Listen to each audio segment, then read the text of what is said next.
is what this once proud and profitable company sorely needs. What was once a captivating, trend-setting program has now deteriorated into a cliched, let's be honest, boring snooze fest that is in dire need of a knight in shining armor. Television ratings, downward spiral. Pay-per-view buy rates, plummeting. Mainstream acceptance, non-existent. And reactions of the live crowds, complete and utter silence. You're silent because you're embarrassed to be here. Honestly, I'm embarrassed for you.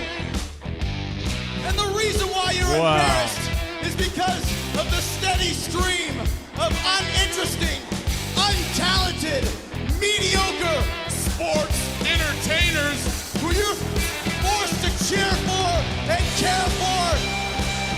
No wonder you're not cheering. You can care less about every single idiot in that dressing room. Now, here's Joe Cronin. Joe Cronin.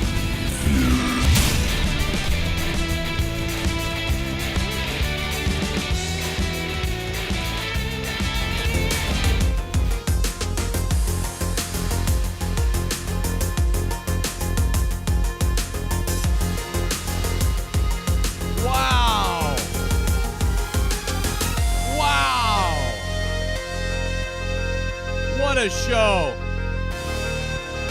What an unbelievable show.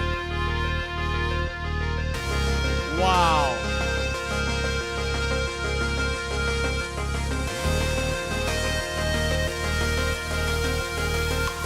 Unbelievable. Give it up for those guys. Yeah. Wow. Are you guys hyped in the chat right now? You guys got to be hyped in the chat right now, right? After that show tonight? Wow, there's so much to undress from that. There's so much to undress from that. Bro, I mean, listen, part of the show was, like, decent, and then it just, like, skewed into absurdity and insanity. I mean, it really did. It was looking all right for a second, and then it skewed into absurd.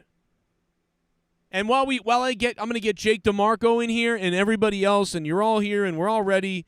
But goddamn, man, talk about a show that was pretty good at first and was seemingly going somewhere, and then it like just did these multiple nosedives into nowhere land and into crazy world. There were some good things about tonight. There were some fucking horrific things about tonight. Let's be honest about that. Slim Shady made a rap for us all before this thing started. Let's go to that live right now. Slim, thanks for watching Raw tonight. What'd you think about Raw, Slim Shady? Did you like it, Slim Shady? I hope you liked it, Slim Shady.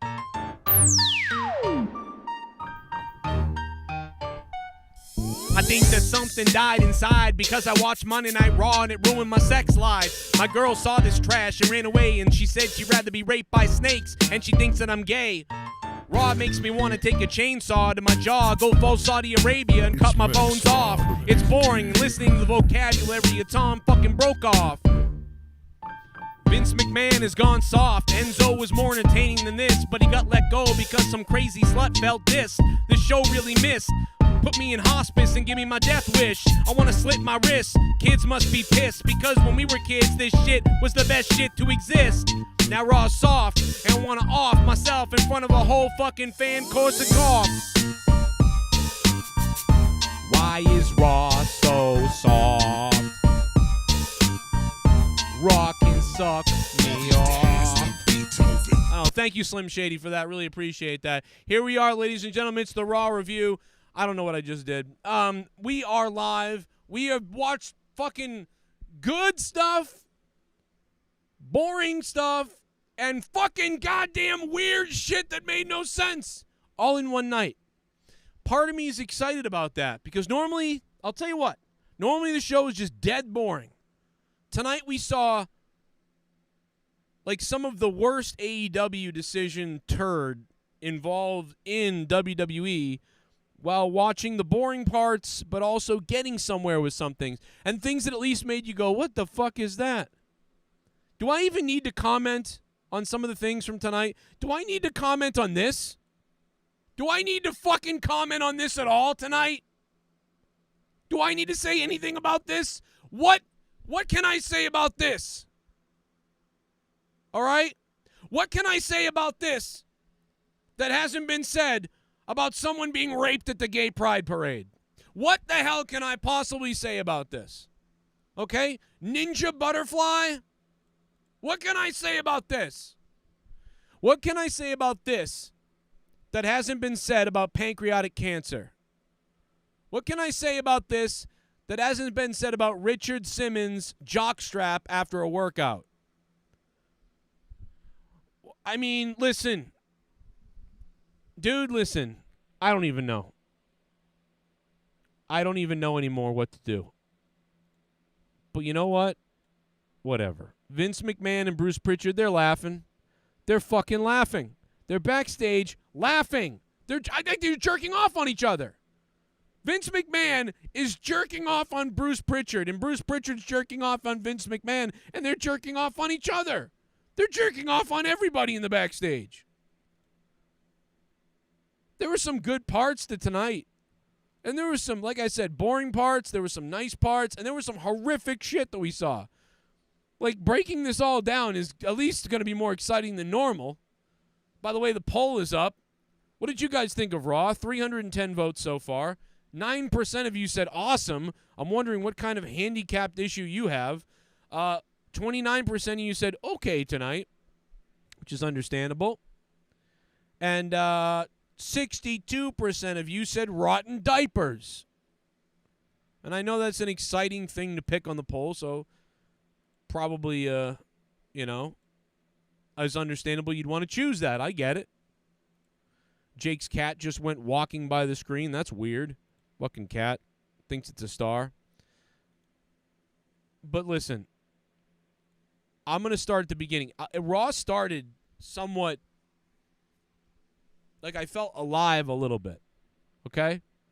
I felt alive a little bit at the beginning of Monday Night Raw tonight. I don't know if at some point tonight I'm going to snap and lose my mind. So I apologize for the future if I snap and I end up losing my mind and just blowing up. We got a Hell in the Cell match on Raw basically because USA Network was jealous of Fox, which is hilarious, or at least that's what they say. Now, they could have built that narrative and lied and said that. And, maybe they always planned to do this, and those were just rumor lies. USA Network was never upset. It was just rumor lies, and, people said that, and we all believed it, and it made sense that people, whatever. So the dirt sheets and the news reports and stuff could say that. I got to turn my fan down. It's blazing right now. It's so loud. So, yeah, is that possible that this was always the plan? Yeah. Do I believe that? No. I mean, I really do think that they were like, oh, God, we better do something. By the way, I don't know why. I guess I misunderstood everything. I thought they were out of the Thunderdome. I didn't realize that Raw was still at the Thunderdome tonight. I didn't know that. I thought we were on the road, but I guess I didn't pay enough attention, or I didn't really care, to be honest, too much. But I was disappointed when I realized, oh, yeah, this is, they're back in the Thunderdome again. Here we are, Thunderdome time again. So boring. And I don't know what the reason is for many things, but let's hear from you guys. Joe, Yeah. Why do they always have to make these Hell in a Cell TV matches always under 20 minutes? What is so hard to make these matches go over 30 minutes? Why are they trying to waste our fucking time? It wasn't even for the title too. What was the point too? That USA Network, it was the point that they wanted Hell in a Cell on their show. That's the reason. It's got to be, because it didn't make any sense. But, pretty good with Xavier a little bit. But, still, it's just another 6 out of 10 Hell in a Cell match. Or lackluster Hell in a Cell match. Really, Joe. Raw almost killed me. Honestly, I was dying by the end of it. But Charo, thank you for the $3. You're dying because of Raw now? It was damn near gonna kill me. I was so irate at one point that I damn near choked to death. Most of this is just baffling, and I don't understand. Vince is having Bronson Reed and Karrion Kross come up because he wants to see what they can do. So that means what? You can't watch NXT? You Right. can't tune in? You got to have them do it in front of you. So that match will be on Main Event Wednesday. Well, I got to Vince's, I guess, to defend Vince a little bit, which is crazy. You really don't know what some people are going to look like until they're on the main roster in a way. But he's usually the one that ruins them. You could see the match. They're not in front of fans to do it. So why now? Why not hold off another week when you're back in front of fans? Yeah, Isn't that the real test? And that's the other thing. I guess maybe I'm crazy. I thought they were back in front of fans tonight. They were. SmackDown is going to be the start, right? So the start's Friday. There's another thing for USA Network to be mad about. Well, they're doing it where Raw's going to have big surprises. SmackDown's going to have Cena. There's all these things coming up. So Jinder messed up all his lines, or else that could have been a really great promo. What was wrong with him? Most of it. 3 or 4 times he stuttered. He stuttered, stammered, and slipped up quite a few times. That was ridiculous. And I'm just really embarrassed by most of tonight. That's what it is. Tonight's a night where many people told me they were embarrassed to be wrestling fans again. And I admit that's the truth. Many people liked the first hour. The first hour was kind of going somewhere a little bit. It was okay, but okay, so thankfully Drew wasn't getting yet another title shot, because the first thing we had heard that was going to possibly happen. What they were going to say was that MVP interfered, and Drew had it in his contract that he couldn't challenge for the title again unless MVP interfered. And where do we hear that anyway? Yeah, so thankfully that wasn't the case. No, where did you hear that? Where did we hear that? That was, I don't even remember at this point from earlier today. Yeah. But I mean, I always thought that they could retcon it. That's last night I was saying they could retcon this whole thing and he gets a whatever. Yeah, but you had said a retcon, but no, they were saying we'll throw it in the contract. And... No, but the fan that called us really had the best idea. He said that he'd win it at Money in the Bank, and we were like, oh, that's the best idea because it gets around the loophole. But Drew lost. He lost the match. Right, but now he's not in Money in the Bank. So now what? Well, he has another chance next week. Okay, so he'll get it. So that's when he'll get it, and that's when... The Captain Butterfly thing with Nikki is ridiculous. I know they want to show up with a slimmer figure. They obviously sent her away to lose weight. Those rumors have to be true because look at her size now. Yeah, she's way more thinner and whatever. Yeah. I know I'm fast forwarding and jumping forward, but I have to talk about this. Nikki and Alexa were the best of friends, tag team champions together, and then Alexa got kidnapped by the Fiend when the Swamp Thing happened and all this stupid shit with Braun turning evil and into a monster, and he attacks her. The Fiend saves her. Alexa then becomes evil.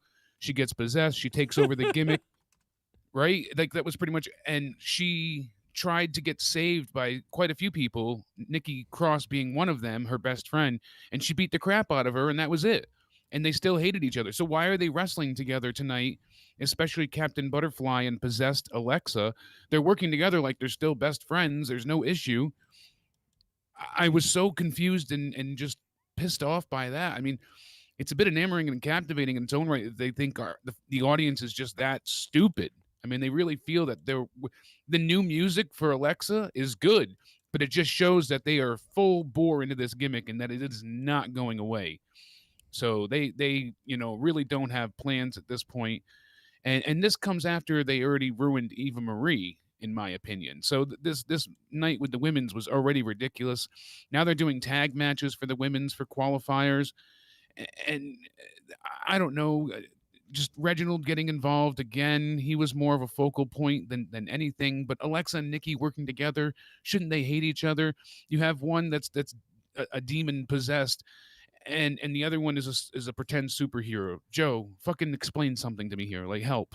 My brain hurts. Well, Raw is destroying people like the Tampa Bay Lightning are destroying the Islanders tonight. I mean, this is out of control. Dude, where do we go with any? It feels like they took a bunch of stuff and drove it into a wall. Off the rails. Everything is off the rails. And by the way, Eva Marie had the most heat right when she left the last time. She actually had heat. People, when we had two matches against Becky Lynch where she had she was late one time, the other time she had that wardrobe malfunction, and then she had the no contest against Naomi, and then she got let go. So that was it. That was in 2016 of June. She hasn't wrestled in 5 years. Her first official time back in. She's been gone for 5 years? Yes, it's been that long. I thought it was like 2 or 3 years. No, that's why I'm saying they've been like, this should be built up. Her first time officially back in the ring, she should have never tagged in. She should have stayed out of that match, and Piper could have lost. Dewdrop, should have lost. Whatever you want to say there, or don't have the tag match. Just do it another one-on-one, and do the same thing you did last week, but against a different person. It was really that simple. That's all they had to do. So instead of having the tag match, have her beat Asuka this week instead of Naomi. Dewdrop beats her. She's not happy with her new name. Why did she name her that? I mean, really, it's a slang term for lesbians, so whatever. Hey, go Pride Month. I guess that's how WWE wants to spell it and do it. Go Dewdrop. But Eva Marie just accidentally gets tagged in, I guess, because she wanted to tag out, but then Dewdrop gets off the apron and just leaves her there. So then Naomi gets the roll-up. Again, we always got to see these roll-ups. But so Dewdrop turned on her already in 1 week's time? This story's done? Ah, ow. Oh, God. It just hurts. It hurts really bad. I just didn't see them splitting so quickly, and I didn't see them fighting against each other already. It made no sense. Dewdrop is now against her favorite person in the world, who was Eva Marie last week. Why? I'm so confused at this point with so much. Now, the issue with some of this is, even in the beginning, like you're trying to find a way to make it acceptable. All right, SmackDown had it, so Raw has to have it too. But Xavier Woods is not a singles star. We've seen Kofi win singles titles before, but not really Xavier. He's always been the tag champs. He's been, the Freebird rule, and even then he wasn't really the focal point. We know he can go in the ring. Tonight just, puts the exclamation point on that. He's excellent, no doubt about it. But come on, it's. So they're going to put him against Bobby Lashley, and Bobby Lashley is selling for a former tag champ, but they're making him look less than stellar here because he's selling for Xavier Woods. I know he's using some weapons at certain points, but there were other times where it made Bobby look pretty weak, I think. And especially because Xavier is only the tag team guy. Now, this was either going to be a chance for Kofi to turn heel, which we didn't get, or it was a chance to kind of write Xavier off so he can do some more stuff with G4 and his YouTube channel. Kind of seemed like that's the case, and it's going to further the story with Kofi being the next one for Bobby Lashley to squash at Money in the Bank, and then we'll get some other match at the now SummerSlam Mania. Wait, so they're calling it SummerSlam Mania? That's what I'm calling it, because they want this to be bigger than Mania and all their surprises. And I was like, we already had WrestleMania Backlash, and that's what I mean. I'm like, oh my God, Hell in the Cell was a WrestleMania rematch, anyways. Dude, so. I wouldn't put it past them to call it SummerSlam Mania. Like, that's why I'm like, wait, did I miss a tagline somewhere? It still could happen. Oh, my head. Oh, God. Yes. Oh, I'm hard. I'm so good. Oh my God, I'm hard for the new member. Ooh. Okay, the villain. Thank you, villain, for subscribing, man, or being a sponsor down below. A member, rather. The membership is the word. Villain, thank you. Welcome back. So you have AJ Styles, Randy Orton, and Drew McIntyre not in the Money in the Bank match, but you put in Riddle, Ricochet, and Johnny Drip Drip. I it's not that they're bad, but none of those are believable. And Orton and Riddle being in this, now Orton also has another chance. So does Drew McIntyre. So at least the story is a little interesting there that Riddle made it and Orton didn't. Okay. But was that dynamic really needed? Do we need heat between these two right now? Why do teams always have to fight and argue? Can't they just get along and kick some ass? Can't they just challenge for the Raw tag titles? I thought that was the plan. Every team is in turmoil. If you look. Exactly, but everyone. Why does everyone have to have this inner fighting? Even turmoil Marie is and not needed. Even Marie and Bubbles or whatever are fighting. Dewdrop just last week debuted, and now this week she's letting her get her ass kicked, and they're done for. The New Day is basically I think WWE saw the uproar online, which is kind of what they wanted. But now that they saw the uproar online, now they're like, oh my God, there's so much heat for the name. Make sure that she even wants to call herself Piper. She mouthed her name Piper tonight. And Eva Marie went, Dewdrop. So they used that whole thing and gave the heat to Eva Marie. The problem I have is that Eva Marie... God, the migraines. It's called a creative stroke. My eye twitches. Yeah, I just don't understand how this makes sense for Money in the Bank. What? Are you having a How stroke any now? of this... Because, you know, the women's match there, wouldn't you want Eva Marie in the Money in the Bank? Realistically, I thought this story was setting I wouldn't up... want her in there. She's too new. I thought that's what they were selling here, was her winning Money in the Bank, but really Piper Niven won it for her. Like Piper would grab the briefcase and have it, and then Eva Marie would just take it from her, a la Carmella and No Chin there a few years back. People were like, oh, that would ruin the business and the division and all that. They did it with Carmella. What's his name climbed up and grabbed the briefcase and handed it to her, and he still helped her when they did the redo when people complained about that. So... Old Chinless there, I forget his name. And they did that because they saw that got heat online. So they were like, yeah, do it and again. they redid it, and he still went ahead and helped her. Except this time, he didn't grab the briefcase; he just helped her out.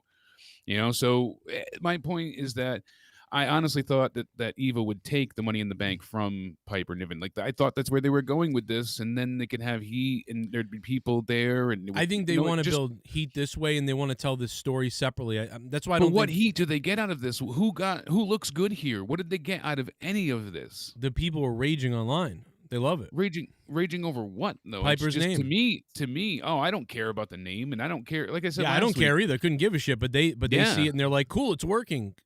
They love it. I said last week, and I had to take it back. So long as they weren't going to use her name and use a different name, I take it back, and I have to. You know, they went ahead and they made her Dewdrop. It's not Piper, even though they're eventually going to change it, but still. Although she mouthed her name tonight, she mouthed She Piper did mouth Niven. her name as Piper, so that was the point. So that's why I said last week it was such an issue that the announcers don't know who she is. James Ellsworth, thank you, Jimmy Joyce. So they still screwed up, in my opinion, last week because they should have known. They even basically acknowledged tonight that they know who she is. And said, well, she's not letting her, you know, because somebody said on commentary, like, yeah, oh, she's not being allowed to, or she's not using the name she was given or the names that. Exactly. So now they know that that's not her name, but they didn't know what her name was. So how did they not know her name, but then they know her name, but then they said they didn't know her name? I don't think oh, God, that hurts again. I don't think they know what they were doing. I think that they were basically like going off of what happened last week. And they're like, okay, people are mad that Vince or whoever gave her this Dewdrop name, so you're going to give her the name, and we're going to even acknowledge that she knows her name is Piper. And then again, why would Eva Marie then go on Twitter and say this is Piper? So now it's all just contradictions of bullshit. Like it's all doesn't make sense. Yeah, hey, this is Dewdrop. So Eva Marie says this is Piper. Everybody, the announcers say we don't know who she is. And now this week she says this is Dewdrop as she's mouthing my name is Piper Niven. Oh, so they're just trolling the people. It's hilarious. Like that's what they're doing. But that's not what I'm upset about. I'm upset of them breaking up, and it's like, you know, if you want to rebrand her, fine, but I don't understand what they're going for. I know what it is. I really don't. Like, what do you get here? Eva already lost. Now they're going to fight because they split up. Is that interesting? Well, I think that they're splitting them up earlier, or they're already getting to the thing earlier than we thought they would, because I don't think Vince, probably thought we don't know how they're going to react to this to Dewdrop or Piper Niven, and I think what they're seeing is there's so much embrace of Piper Niven that she's such a face already that he's like, let's just go now. You know. Do you need a break, bro? Go take a break or go. Oh, God, this show, Joe. What do you mean? This show is so bad. My brain is melting out of my ear. Oh, my God. The show's killing Jake, everybody. Oh, Jesus Christ. Go take a break, man. You want to go get something to drink? No. We do it for the people. I'm telling you. But Asuka and Naomi really had to get that win back because everyone was so upset, right? All the smart marks last week were so upset that Naomi lost. So that's why they had to give in this week. That's what it comes down to. They love doing that. It felt like everything tonight was focused on Fast and Furious 9 and not even Raw, honestly. How fake is John Cena? You never catch me in the next man's sweater when I drop on my head. You never catch me in the next man's sweater? What does that mean? Does that mean like you won't wear the New York? We always knew he was fake because wherever he was, he loved that sports team. You know, if he was in New England, it was like, oh, the Patriots are great. Then he was in Boston, he'd root for them. He'd go to LA, and wherever he was, oh, you guys are great. You know, I don't know if he ever cheered the Clippers, but still.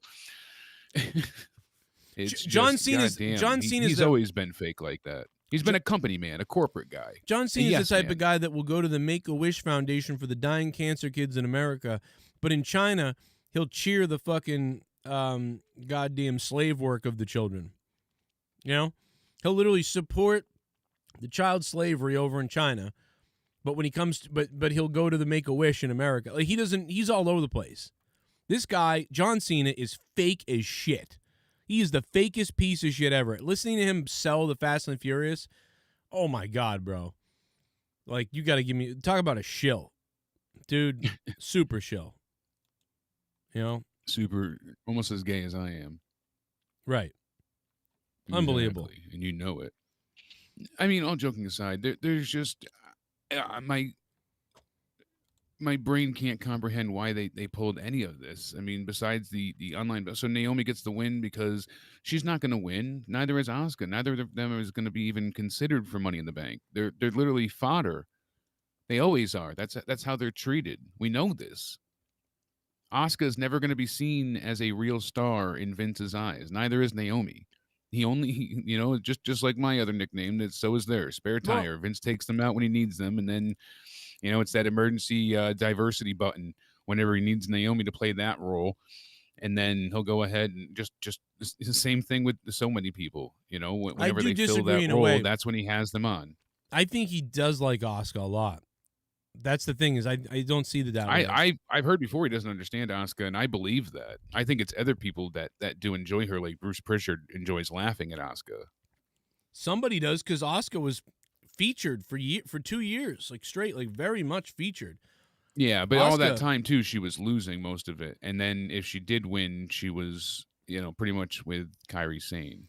Well, listen, in NXT she was a star, top champion, but even in the WWE main roster, she's been a star as a champion, not in the NXT way, not in a legitimate way we'd like, but she still has been a pretty well off, like better than Naomi, better than most of the other women, except I don't know who she's around. Sasha Banks even is like that, is like Asuka. She got barely any title runs, but won it a bunch. Same thing with Asuka. Asuka held the belt longer than Sasha did most times. So, like, I really think they love Asuka. They just suck so bad that you think they hate her or treat her like crap because they're just dumb. They think that she's no doubt about it. And they go ahead and they ruin so many people and so many things. I mean, look at the photo that I just shared to you on Facebook. It literally surmises and epitomizes everything wrong with wrestling today in the WWE universe. This is what we had. This is what we have now. I mean, when you think of Nikki Cross, I think of her being a badass insanity. And I understand they didn't want to lose her, because the women's division was pretty much gutted at that point when everybody went up. So they only took up the male of members of Sanity, but they needed Nikki, and that's why Sanity didn't work. And she did well on her own going forward as well. But still, we had this badass, crazy, psychopathic chick to Captain Butterfly. So that side by side is hilarious. I mean, this is really funny. And she does look like one of the ambiguously gay duos. Yes. That's what I was thinking. God, I used to love those cartoons on SNL. Those things were hilarious. Yeah. Now, I didn't care. Well, all the other ones sucked. The ambiguously gay duo was always hilarious, I should say. I honestly didn't care for any of this. I haven't cared for ever Nikki Cross. I got to be honest. I never liked her in Sanity. I thought that was stupid. I think this is dumb. You weren't really a fan of Sanity either, though. So. I wasn't. And maybe it was because, I don't know why, but I just didn't like them that much. But they were better than, they at least were a thing, and I thought they should have been a good faction coming up in the WWE, and they did nothing with them. They just treated them like dog shit, and that's probably why I didn't like it, because I was they like, had this cool so entrance originally, and they kind of messed that up on the main roster, and then from there, it just was like, Asuka held the Raw Women's Championship for 234 days in her last reign. Yeah. Yes. It just doesn't feel that way. They love her, though. It's because they're so stupid. Like you said, because they're just so stupid. You are right. You are right. It's just the way Vince, it feels. I'm telling you. Thank you to Spaz for sending us that photo. I think Vince loves her. I think Vince is in the back going like, Asuka. Like, he loves, like, he's totally into it. He's like, I love just be crazy. You're just wild. Like, he's telling her that. Like, have her be crazy, have her be wild. And she's so eccentric. I love Asuka. Yeah. Like, he thinks there's this mystique. She does look like Marvel's new SJW character, Spaz said, the Snowflake in Safe Space. She does look like that now. I totally agree. I bet she's Captain nothing Butterfly like that. Fits in. Thankfully, she did not have superpowers tonight. I thought we were going to see her fly somehow, because this is the last Thunderdome Raw, I believe. So I thought we were going to see her do something superhero-ish. She was going to fly or use a super punch and send someone flying. Thankfully, we only got Alexa acting like a possessed asshole. We got to get a zip line from the ramp to the ring. That's an entrance waiting to happen for somebody. Something like that's happening. But what are they going to do when they go back in front of fans soon? They can't do half of the stuff they do with Alexa. I guess that's why they've been taking back getting rid of the doll Lily. I mean, she's still in some of the adverts, but they're taking the focus away from her, and they're not doing the crazy like pyro stuff. They're just doing silly possession things that they can do in front of a live audience. You can have Nia and Reginald, move their hands in unison. Yeah, that stupid shit can happen, but they can't have her. I like the idea when she was changing back into the original Alexa and being like, "Oh my God, what's going on? Help me!" Like when they did that part was cool. That to me was intriguing. And then she would be possessed again and start attacking whoever she was in the ring. And that happened with Nikki Cross a few times, who she partnered with tonight. So now the stupid shit of Alexa, of her being invulnerable to pain at times, but then she's selling, but then she's invulnerable again. And then she's doing certain moves, and then she's being a team player, but then I don't know how to take her at this point. It's very weird. I do like the new entrance though. Yeah, the music though, it sounded like mindless self-indulgence or something. The music, I couldn't. It did have that MSI feel. Yeah, because it had her talking over it too, which was kind of cool. And she came out like lip syncing. So I wonder if they're gonna have her say that live when she's in front of people.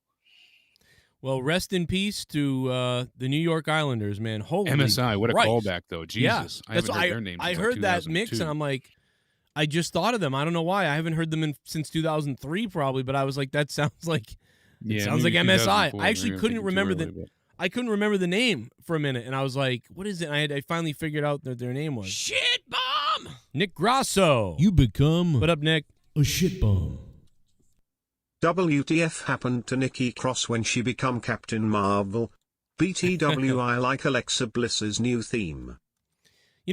I honestly, though, I couldn't really hear it enough to tell you if I liked it or didn't like it. I almost thought I didn't like it, but I couldn't. I think I got to listen again because I just didn't hear it enough to know if I liked it or not. Well, the sound dropped out once she got towards the ring when they were going to announce her in, and the announcer started talking over it. So I wish they gave you more of a clean listen, but we'll have it released on YouTube, I'm sure, by tomorrow. Yeah, I'm going to go looking for it. JMac19, thanks for subbing to the channel. Nick Grasso, you are now the top dog. Thank you for supporting the channel, man, with the dono. And the donation links are all down below. Super chats, whatever you want to do it up. It'll be fun. Be great stuff. Do you think they did the Hell in a Cell match because USA Network reportedly was upset over Fox having a Hell in a Cell match? Yeah. Robbie Hyde, thanks for the $3. I got to believe it. Well, I can understand them feeling, if this is true, we don't know. I mean, nothing's official. Could be coincidence. From what we've heard, that this is the case. Certainly is a coincidence not to have it. And originally they supposedly had the Hell in a Cell on Friday to counter program AEW's MMA match. So right. I mean, they are very reactionary in WWE sometimes. Yes, they are. So and no doubt about it. And like Luke Rojas just said in the chat, great point. Vince is very high on Sasha Banks, which we know, and look at how she was booked. Right. No doubt about it. Yeah. That's why they are just pure idiots at times, and Vince is absolutely out of touch. I mean, AEW Dynamite drew in 552,000 viewers, so still not great, but better than the 440 or 462 they had the week before. Right. So at least they recovered some viewers, and the MMA thing had, some decent starting viewership, but I think that Vince sometimes just is so weirdly reactionary to everything. Even if he likes somebody, that doesn't matter. He'll make these dumb decisions for people just because the overall idea he wants to go with. Even though he likes somebody, that doesn't mean he's not going to like them. So, whoa, he's just crazy.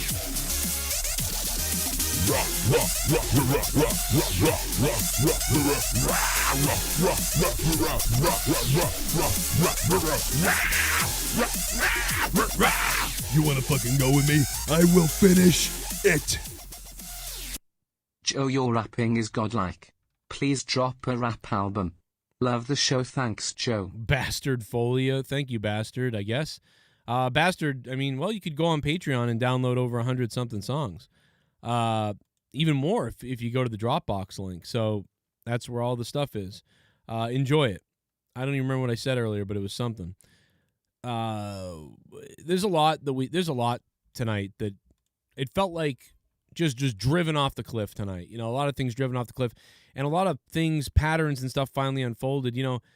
Absolutely. And people were complaining last night about the magical hand that came out from under the ring. Yeah. And we had confirmation that was just somebody moving a crash pad when Drew went through the table, when Lashley launched him up and then he went down from the outside.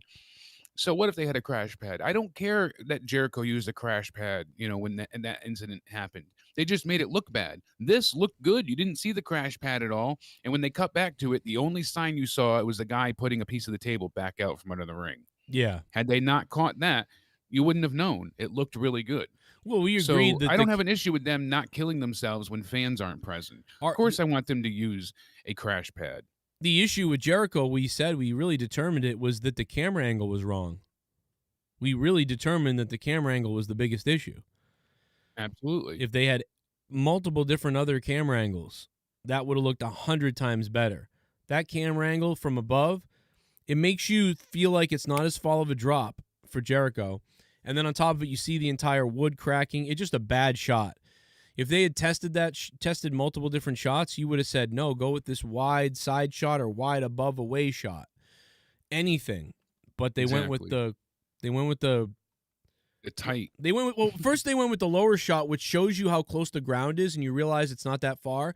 Yeah, it wasn't as big of a drop, because originally it looked like, oh my God, he's going to crash from the heavens. And then you're like, I could take that. Yes. You shouldn't feel that way. And then we saw the clear as day shot of him falling, which looked bad. So it was like two bad Vince fell farther shots when he was showing Gronk how to do that jump. Yeah. Remember when Vince jumped off? I was Yeah. like, Vince actually fell further than Jericho just did. But had they kept the angle as it was, we wouldn't have known that. Right. That was on their production. You were taken out of it because first you went, oh, that's not too bad, and then you saw the worst shot you could possible, and then you saw how fake the ground was. So there were three things that were telling your brain this ain't real. And all I would have liked those them things, just to put tables over the top of the crash pad and do it that way, because them putting the cardboard trying to make it look like steel is even more of an insult. Yes. Yeah, it was another thing that having made your crash brain... pads under tables is a better look than having fake steel. That was the insult there too. So, and even like soft mats, which is what they used to do when they put it really worked out really well when they put Bischoff through the table in WCW, when they jackknife powerbomb Bischoff through the table in that gut punch powerbomb combo. Yeah. That table had a big like cloth over it, so it covered all the wood and all the things. And then on the bottom was a like gymnastics pad, which was like 3 or 4 inches. I didn't see it in the video. I only saw it in photos years later. And you really couldn't tell it was there, but you could. And that was perfectly done. There was no need for all this extra stuff or for it to look fake. It looked pretty good. And the thing was huge, bigger than what you would think. So, because it was built. They built it. They built this thing to break. And then they put a cloth over it. Just much better done. Sure, they're more safer nowadays, but with more safer, you got to be more careful about making it look more fake.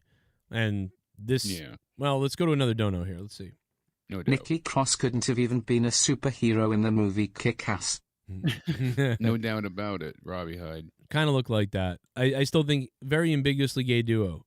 Yes, but people saying the Mighty Molly thing. Well, the Mighty Molly part made sense with Molly Holly because of the gimmick with Hurricane Helms. So, honestly, though, I think the most he clearly sees her that way. The worst part, the most infuriating thing tonight, though, Charlotte Flair. Really? I'm sorry. She gets another title shot. Why? Why? Why any of this? Why did Rhea agree to it? Like last night, you got disqualified intentionally for one of the dumbest reasons we've seen in ages. People attack each other on that part of the announcer table all the time. People get thrown in the stairs in the post. Suddenly, this way it is. You can get thrown into the stairs in the post. There's no that's DQ. So this made no sense for it to be an intentional disqualification, and the intentional DQ part just makes it seem like, oh, I can't beat her again, so I need to get out of this. You lost to her, and she took your title, from NXT last time, so now she's beating your ass again, and it's like, oh, I can't beat her, so I have to. So then Charlotte demands a rematch, and she gets it. Why any of this? I don't know what there. It's enraging. All of it is absolutely just enraging. It's infuriating. I hate it. I absolutely hate it. Yeah, I don't care about every bit of it. I'm annoyed by them at this point. It. And I really liked Rhea Ripley. I liked her, past tense. I really enjoyed her. I thought she was a real unique character. She had a certain individuality about her in NXT, not just a unique look, but a certain presence, a great in-ring ability. Hell, even Jim Cornette was severely high on her, which is rare nowadays. Now she's another smiling, I'm so good person like Keith Lee. Now, yeah, she lost everything that was unique and I don't want to say inspirational, but that uniqueness about her that made her admirable.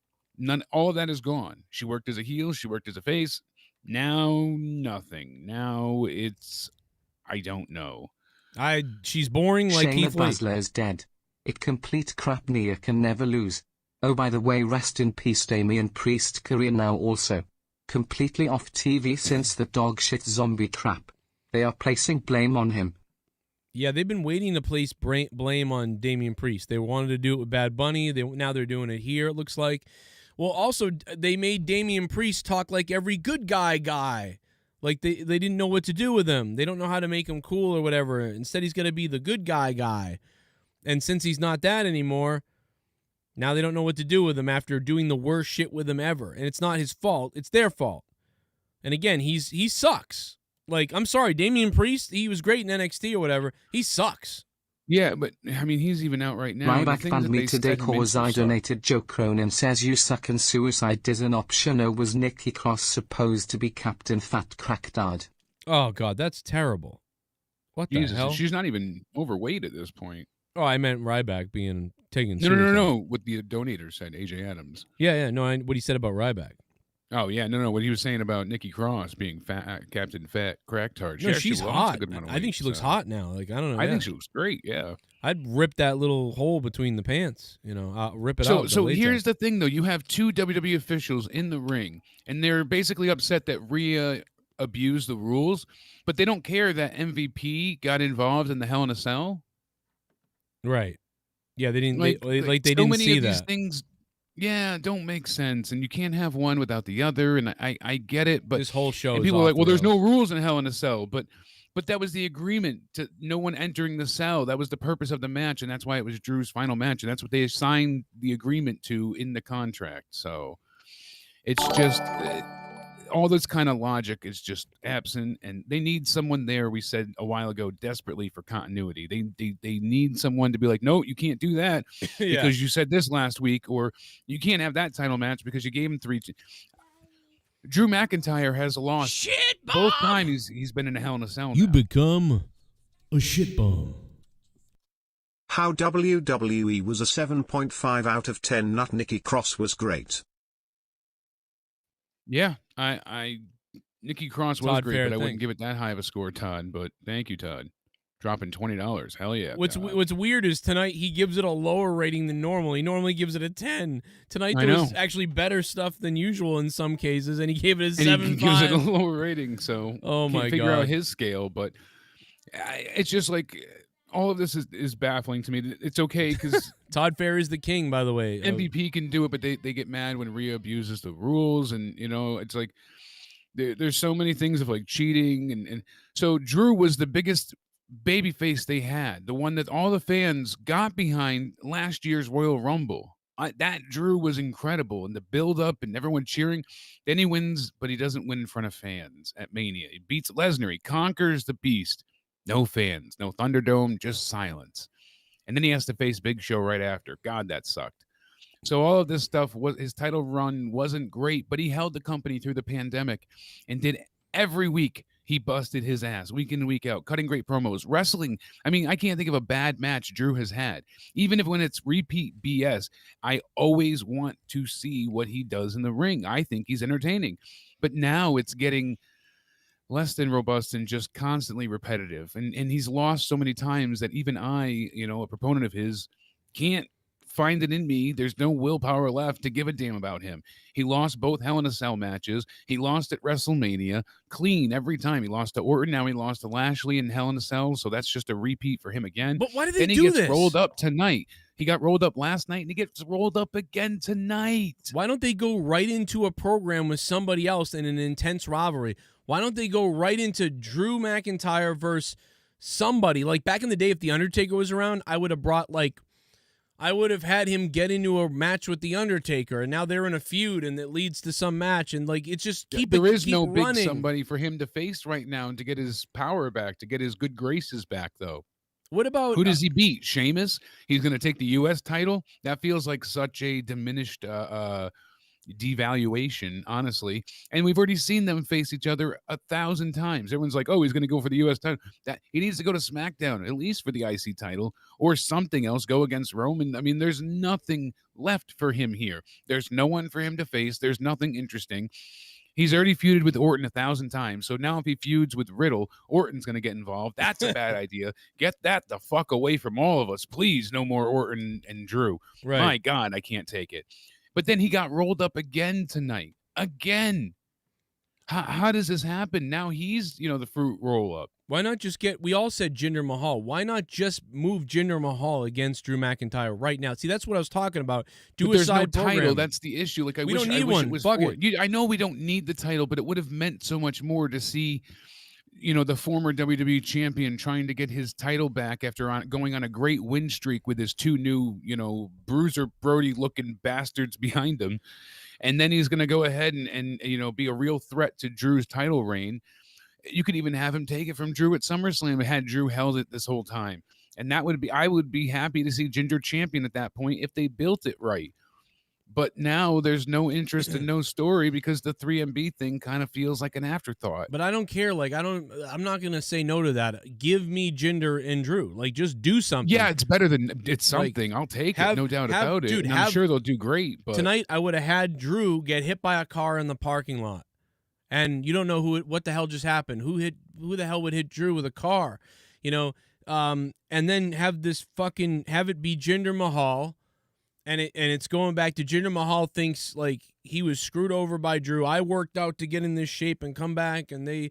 Well, I would have it be Heath Slater, so Jinder's not involved, and then you can say that Jinder paid Heath. Like that's the whole. That's fine. Jinder That's pays fine. Somebody else. That's great. I like that better. But just do stuff and get going. So this way, Create Jinder's not blamed, and he can try and be that fake friend. I think that would be even more deceitful and deceptive of Jinder if he's checking on Drew and, oh, my God, I can't believe somebody hit you. We'll find them. Don't worry. 3MB, we're back. Here we go. Punch it, baby. 3MB for life. That unfortunately is a copy of the Triple H Shawn Michaels story. They've done this 100 times with a 15 dozen stories, but it works. And it's something that is entertaining to see at this point in time. And it's like we've seen it even before that. But that's better than not this. That's better than what we got tonight from Drew. And it's if another you give me story. an hour and a notepad, I guarantee I'll come up with something original that would be thoroughly entertaining. But right now, off the top of my head, that's better than nothing. They can do something. Turn on us. None of this is realistic. It's just a point of how nothing's entertaining. What is Drew going to do now going forward? And they should have. They just should have. Everybody should be booked better. I mean, the drip stuff is funny with the Miz and Johnny. I think that's funny, but John Morrison is just worthless at this point. But that's the thing. It's funny, but it doesn't make him feel like a legit contender for Money in the Bank, does it? No. John Morrison could be a champion. Yeah, Think John about Morrison Johnny could Nitro, be. Johnny Impact, world champion Johnny. We've seen it's happened. It's worked. But he's in a top comedy of the act. Indies for a long time for the great reasons. He's incredible in the ring. He was okay on the mic. He was never great at promos, but he had such tenacity and just he was so charismatic and the look and everything. Now he's got a fucking mullet that looks like a dog pissed on his head and he forgot to shampoo it out. I don't understand the I get the drip. It's humorous, but this is not becoming of what a champion Well, should the be. problem So. is he has a potentially to be a top guy, maybe, or at least a higher level guy. And what they're doing is something that is working with him, which is this comedy act. But the comedy act can only go so high. So it's like he's stuck in a C+ position, doing a great job at it, but he has an upside to a B+ potential as a serious guy potentially. And because we want to see that, maybe it's one of those things like, what if they do that and it doesn't work? And it's like, well, at least he works as a comedy act, I guess. And he does, but it's like the only way for that to work is for him to turn on the Miz and him to get in the thing. Yeah, which I mean, well, no, they don't have to break up. I mean, you could just have them go separate ways and. Yeah, fine. That's whatever. Just let him. Get away I mean, from not everybody has to break up, but like I like the idea of Riddle and Randy Orton right now because one is the straight man and the other one is the comedian. So we don't have to have all humor all the time, and he balances out Riddle's crazy antics.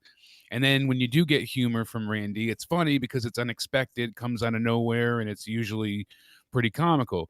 I think they're working as a good team. So that's why I don't like the idea of them teasing a possible breakup. What was funny is when Jinder was messing up, Cedric was corpsing and laughing the entire time. Somebody's got to call for the man because he was breaking on screen. Cedric was when a Jinder mess. messed up. Yeah, he was a mess. He's always a psychotic promo anyways. Like he yells and just sounds totally psychotic and crazy, but we went ahead tonight and saw a different side of him, and then he was laughing every time they messed up. Poor Jinder. So, and then he had a cheesy. He would just literally start chuckling. So, and at the end, he did some cheesy thing as he walked away. He was like, "Oh, that was weird. Oh, okay." It was like really annoying to me because it was just terrible. Like, oh my god! What did to Ryker? Please Jackson fire Ryker's Cedric Alexander. Vince, himself. Fire Cedric Alexander. He's terrible. Just fire him. He's done. Yes, please. If you're going to fire him, fire Jaxson Ryker finally, too, because he's in the back beating himself. He's flogging himself like he's preparing to try out for the movie Roots reboot. What are you talking about? The all-white cast. You didn't see Ryker in the back whipping himself with the strap match whip? No, I missed that part. Oh, my God. What a freaking ridiculous promo this was. So Ryker is whipping himself repeatedly.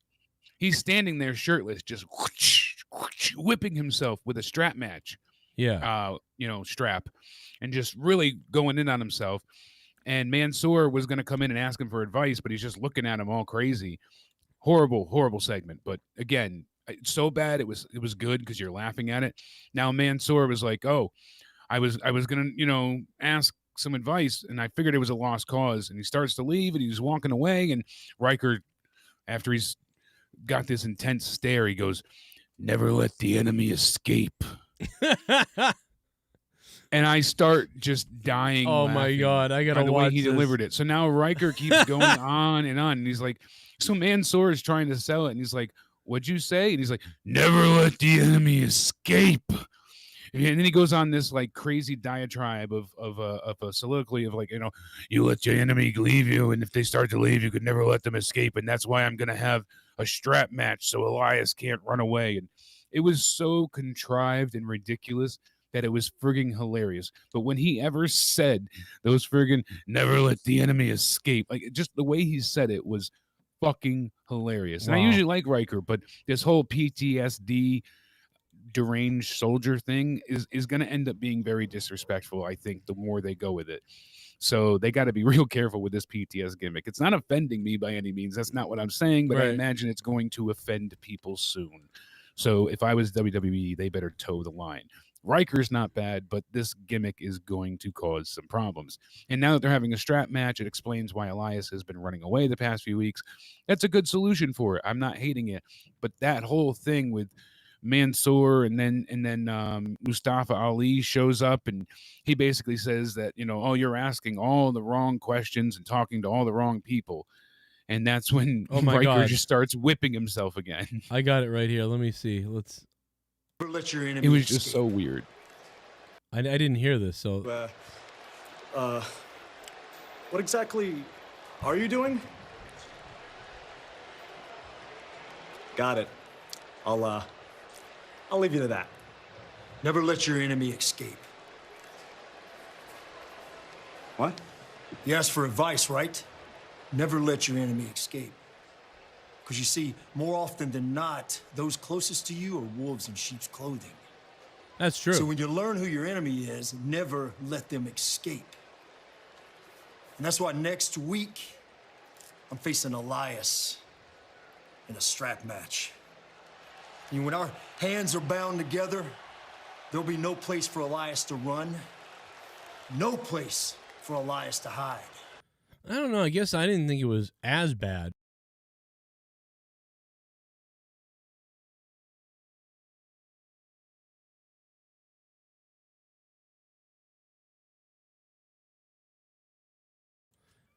Good night.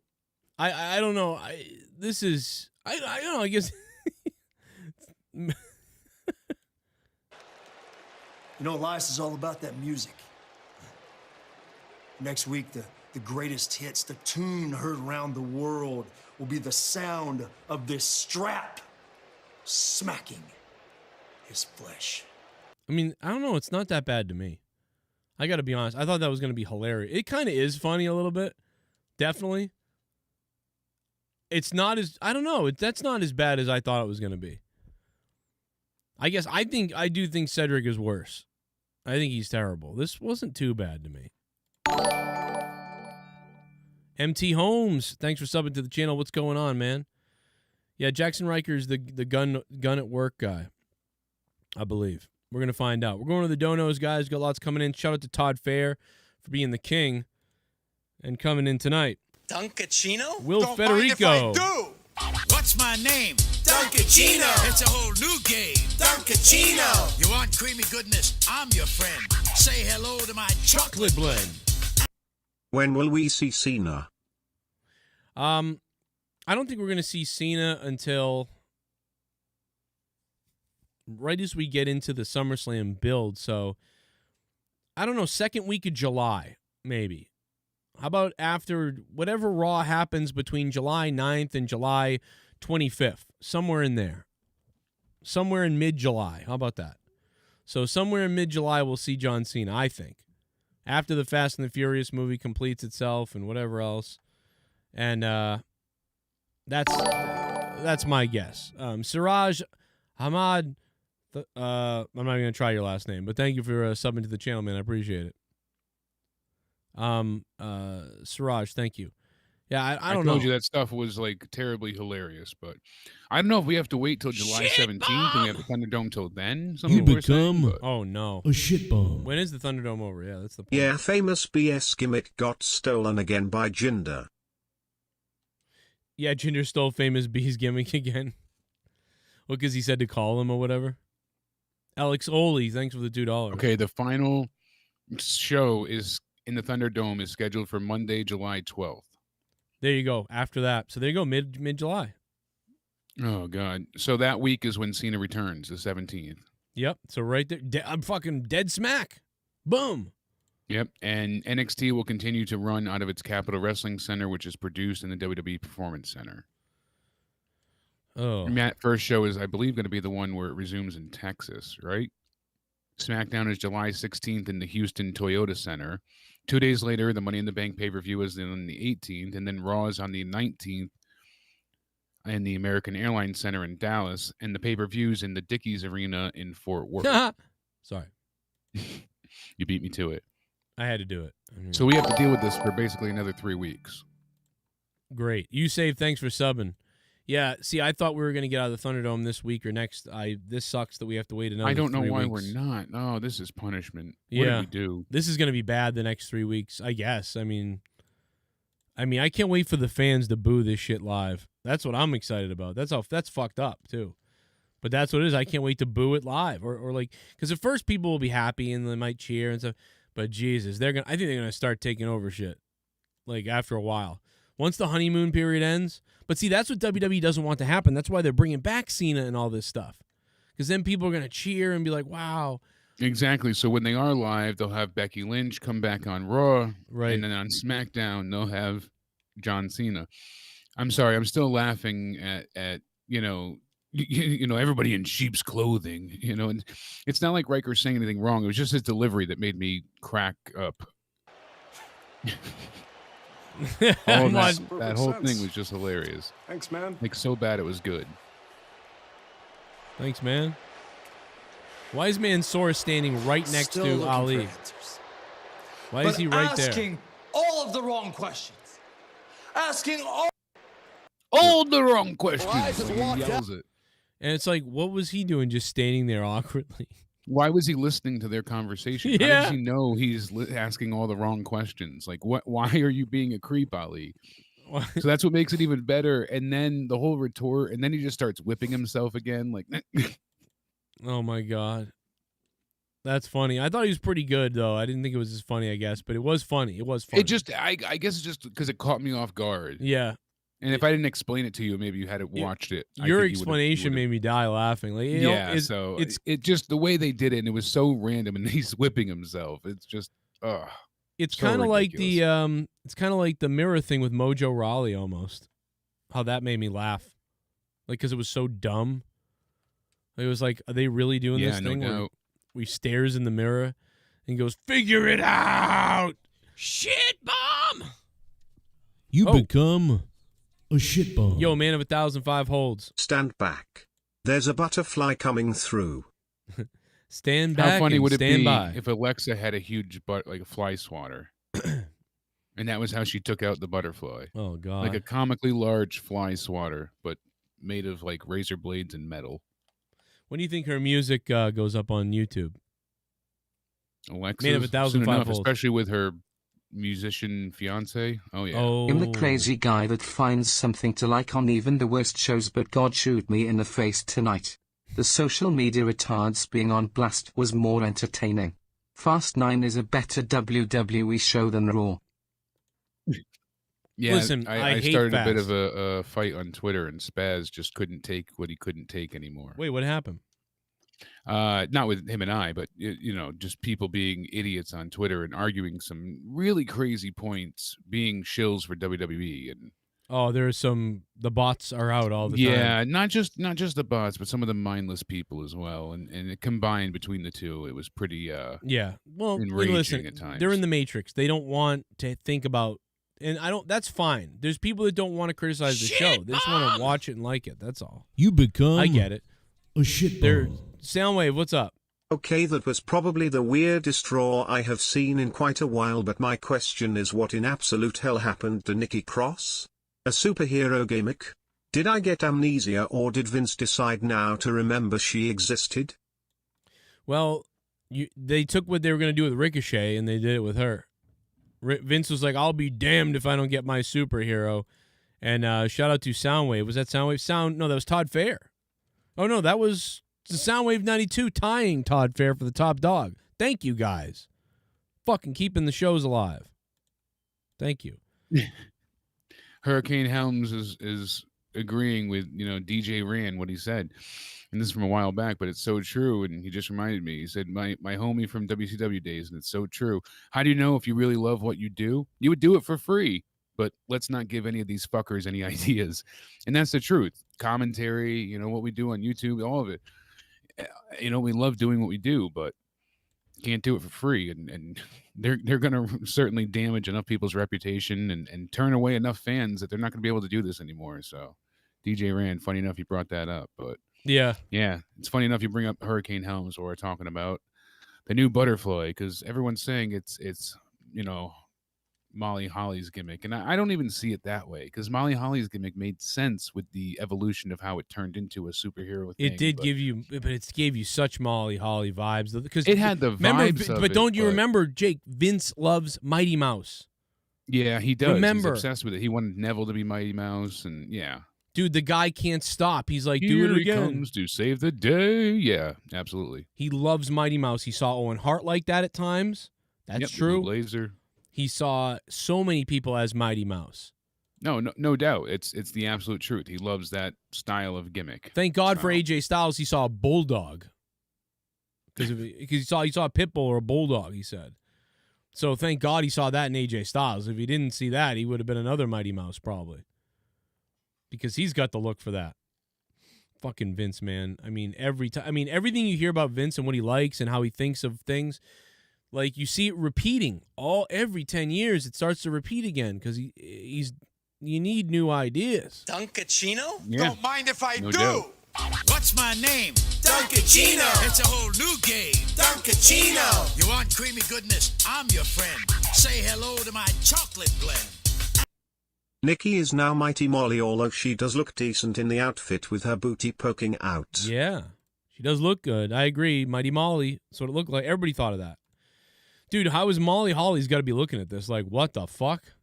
Beady, chop, and screw. Thank you. Well, I mean, apparently this is Shane Helms dealing, and he had the idea to craft Nikki Cross this way. Allegedly, this is what we're reading. But Really? if that is true, that's interesting. So take it with a grain of salt for now. But if that really is the case, he felt that this would do wonders for her career, and it could pay off in the long run as it did for him.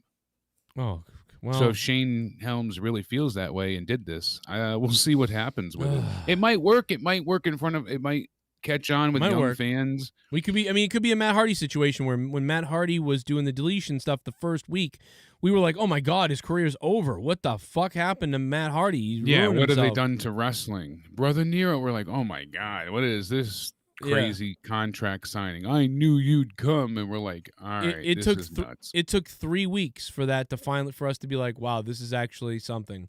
They're on to something here. It took 3 weeks for us to realize that. So hopefully that I don't know, because otherwise they weren't doing anything with her. So they're doing something now, it seems like. So what are we going to complain about it? What if it ends up working out for her? Maybe we're wrong. We could be wrong. And so, that's understandable. Yeah. And to make this even more, feasible, he tweeted out Hurricane. Oh my God. His thoughts on Nikki Cross. What a fucking So loser. instead of hurricane, it's Hurricane.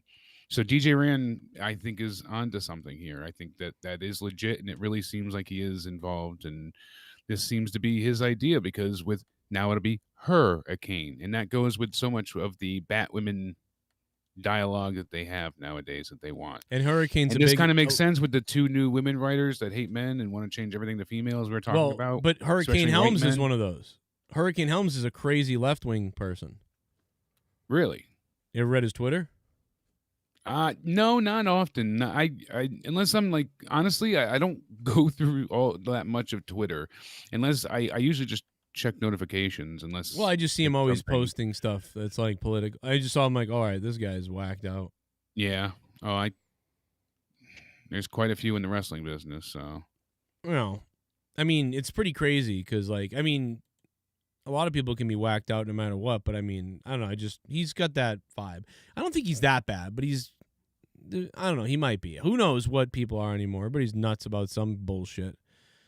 But this is just, we'll see, man. Hopefully we're eating our own words. I hope we're fucking wrong and it ends up entertaining us, because otherwise we're fucked. Yeah. But I mean, I'm still curious how I didn't get to see any of it today, but the H3 Crowder debate was supposed to happen. What the fuck? And I guess that H3 didn't even go through with it and got someone else to debate for him, and it turned into a whole big entertaining mess. But what a loser! I hate H3. I hope he kills him in his sleep with a dildo. Well, that's why I was curious if Crowder was going to put him in his place, because H3 has been talking a bunch of nonsense. That guy is so fake at this point. H3. But apparently Ethan had Sam Cedar step in to debate for him. So, I mean, dude, are you serious? Like, he was going to debate? I guess that's what happened. I haven't seen it yet. But why not get the guy an earpiece at least and then be live on the show with an earpiece so the guy can feed you something? Why? You literally had to go get someone else? Like, you can't stand up for yourself? I don't even know what this is about, and I don't even know why you brought this up. Yeah, but he's the host on Ring of Fire Radio and MSNBC contributor and does all this stuff. So he was pretty, I guess, good with debating. Like, that was the whole point of why, he used him as a tool for his back pocket. But we'll see I haven't seen it. So these people are scumbags, bro. I mean, whatever. Good for them, I guess. Fuck them. Was our friend Dave Landau on the show? I don't know. Like I said, I haven't seen it yet, so I don't know any of the results or who was there. Or I didn't even know it was happening. I was just listening to some of the reactions. Yeah, I don't even know. I guess I don't even. Once in a while, I pop in and I start following something, but I haven't even noticed that was even going down. Didn't even know there was some kind of issue or whatever. And Cody just let me know. You know how they had the YouTube versus TikTok boxing event and things like that? Yeah. Well, now they're trying to book a Republican versus Democrat boxing event. And not even like a full for charity thing. Like they want to do individuals for money. Like some of it'll go to charity, but they're trying it. I thought it was a joke, but nope. Wow. What? I'm just wow. You can never be not surprised nowadays, huh? What do you mean?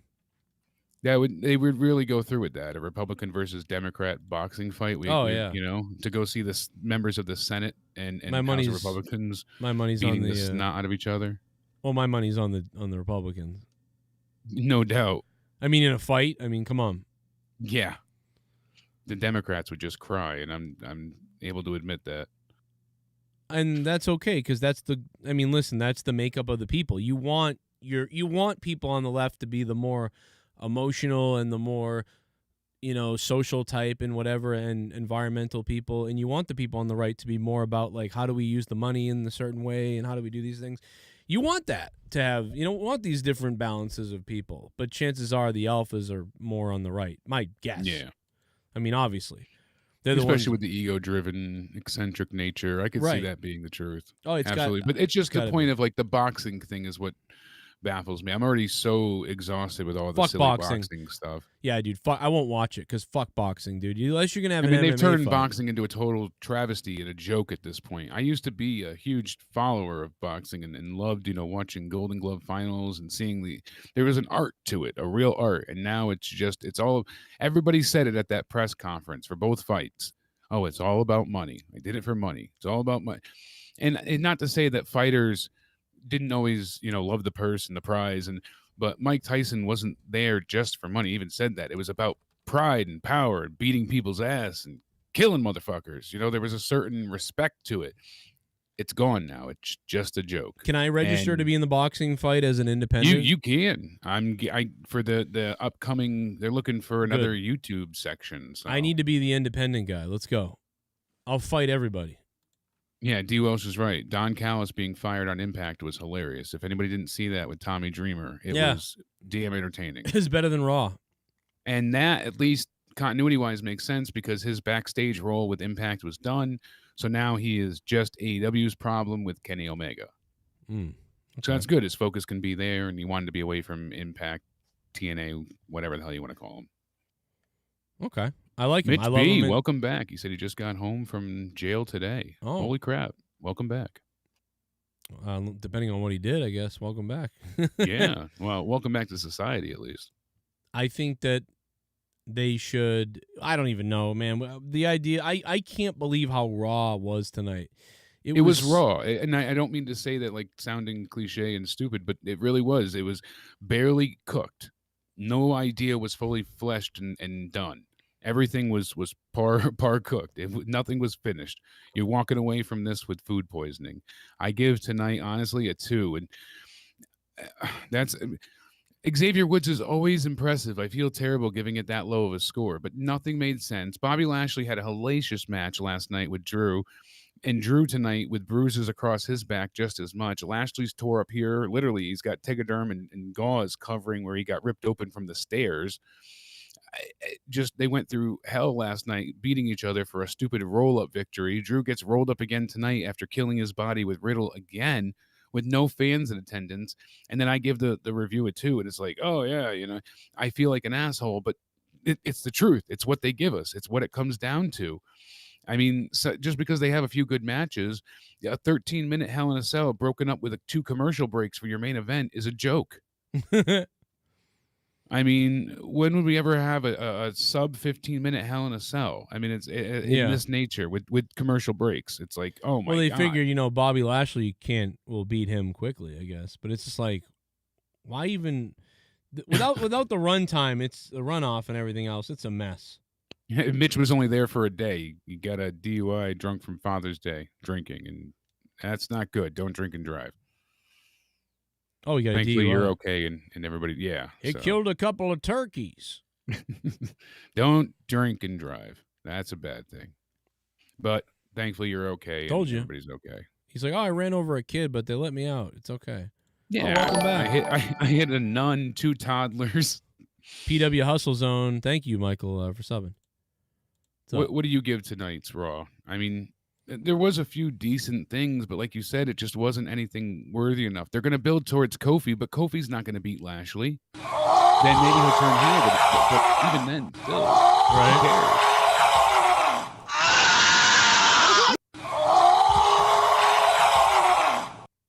Having Nikki Cross act like Mighty Molly was the dumbest idea WWE came up with. Raw was a waste of time, and our 1/10 Joe and Jake can come up with better characters.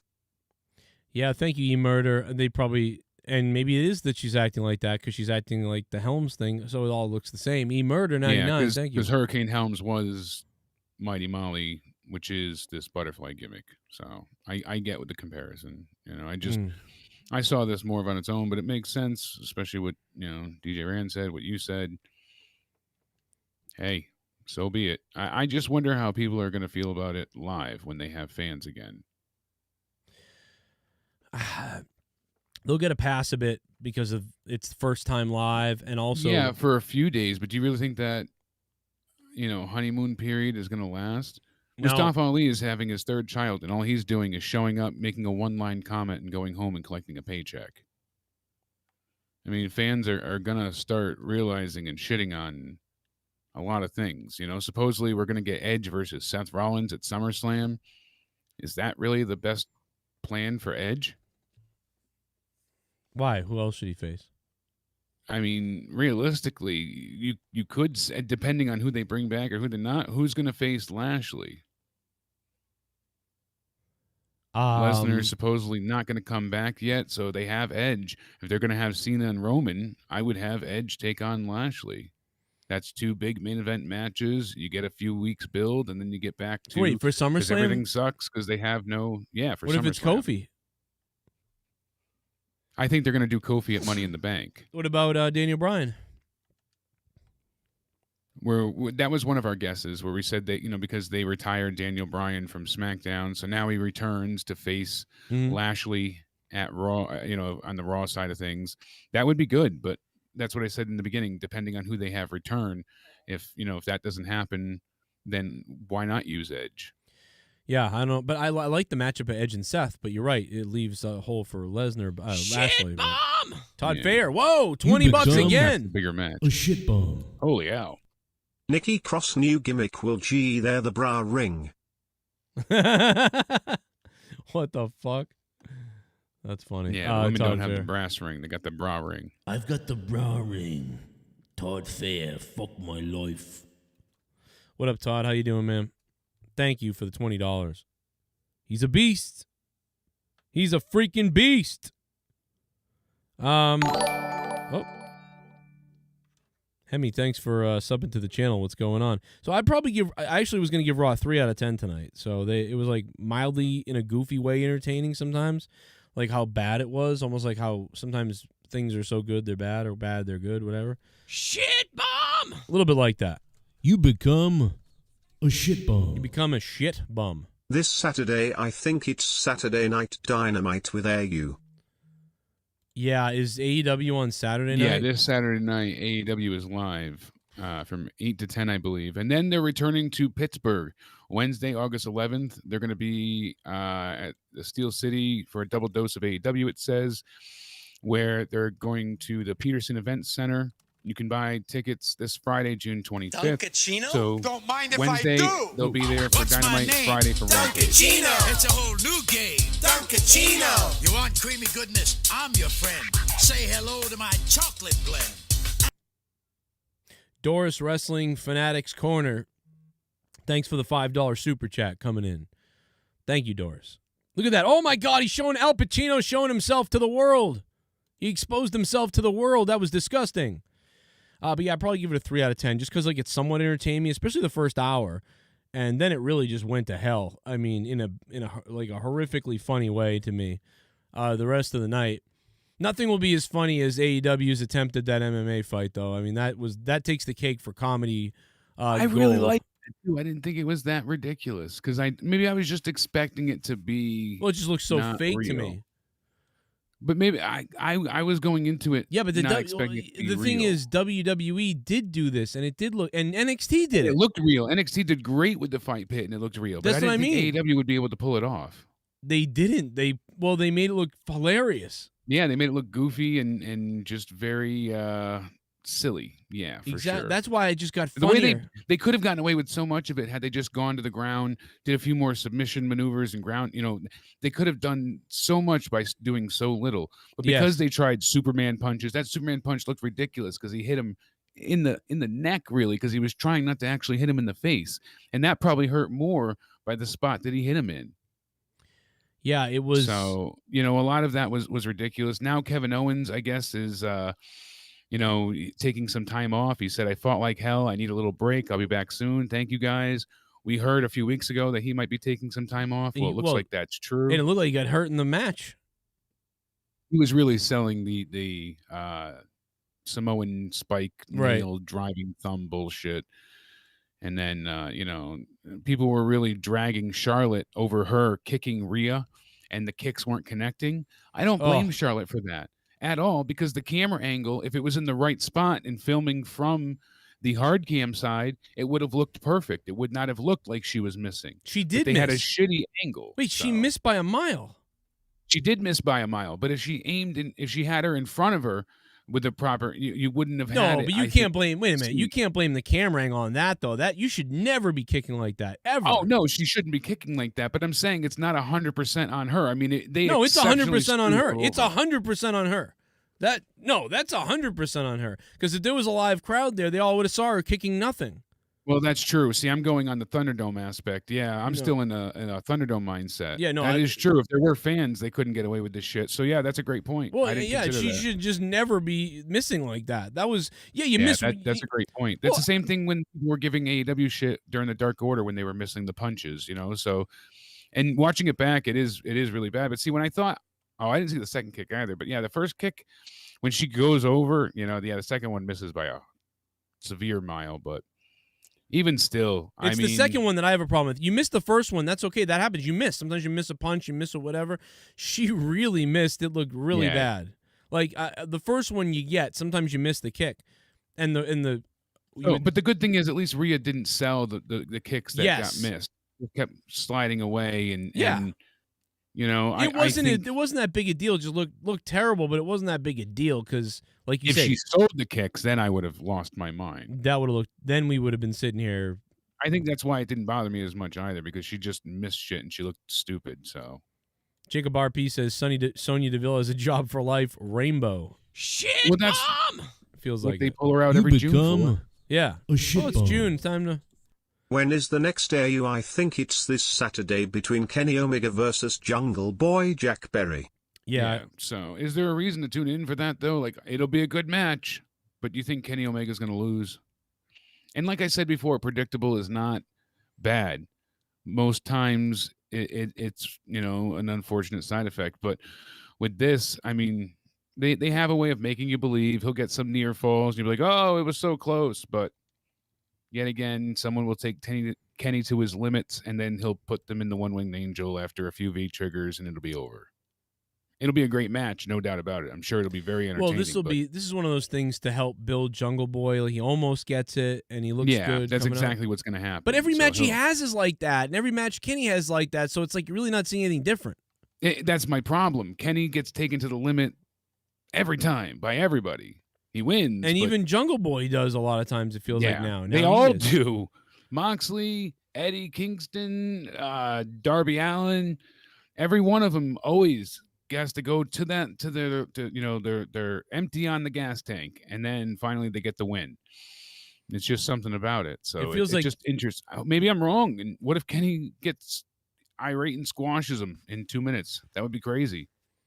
Or Jungle Boy wins? I mean, that would be even more nuts, but they're not going to give the title to Jungle Boy. I don't think that would just bury everything Jungle Boy's done, though. So it's like you can't do that. It really would just ruin everything he's done. So But the point is, like you said, it's like it's just going to be a build. I think there was more intrigue with Christian Cage going for this match. They could have built that up better and still had Christian lose. But I think there's a little bit more intrigue. As we're Jungle Boy, I think it's pretty definitive. He's not going to win.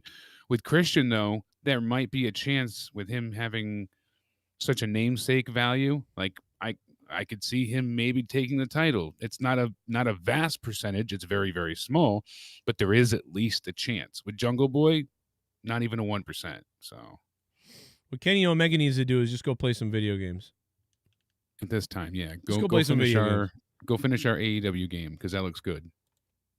No, let's hope it's good. So it's cost a lot of money. Ton of money. Arslan Khan, thanks for subbing to the channel, Mr. Khan, another member of the AEW family. What's going on? But yeah, hopefully it'll be a good match. All you can hope for is, I guess, a good match. That's what you can really look forward to because they're going to take it to the limit, you would think. So, yeah, shit and bomb! Aleister Black's posting cryptic messages again. A shit bomb. Okay. What happened to what? Jacob RP, that was his dollar that came in earlier. Thank you, Jacob RP. Thank you, Jacob. I was like waiting for it to read. And your eyebrows. I was waiting as well. So Tommy End went ahead and said the world is slowly opening up and the opportunities that are currently acquired will cause some rifts and changes. But if it were up to you, the consumer, where would you place me? Against who and what arena? So he's kind of polling the fans and seeing where would you like me, where to be, where would you want me to go? What do you want me to do?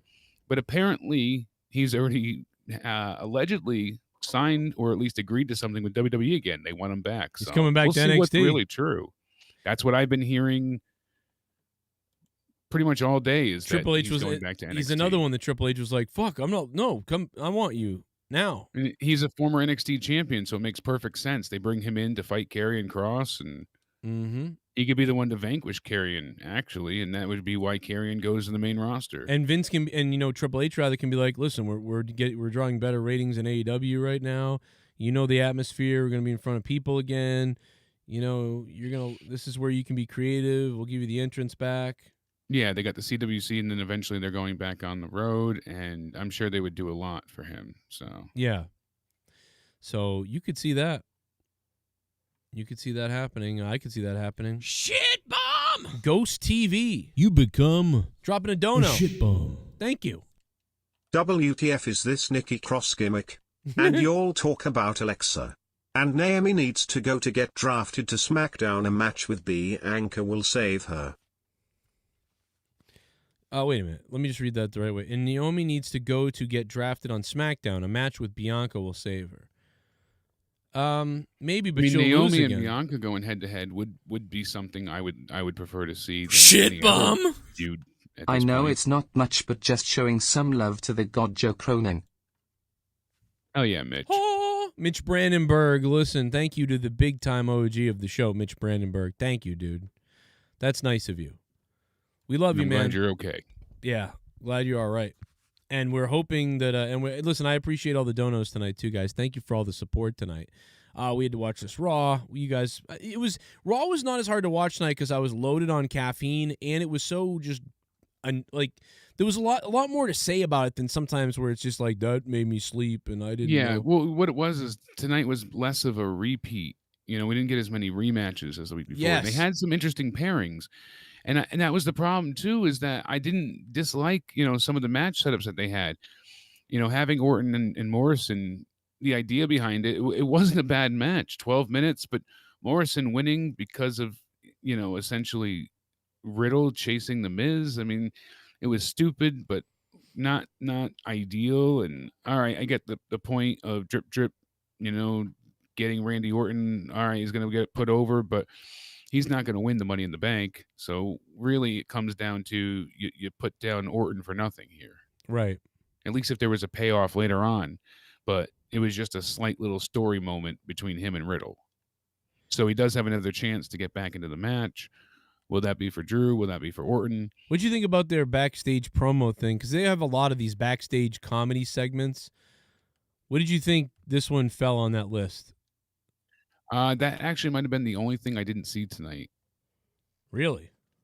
With Riddle and Randy. Oh, you didn't see them in the backstage having the little chat in the back?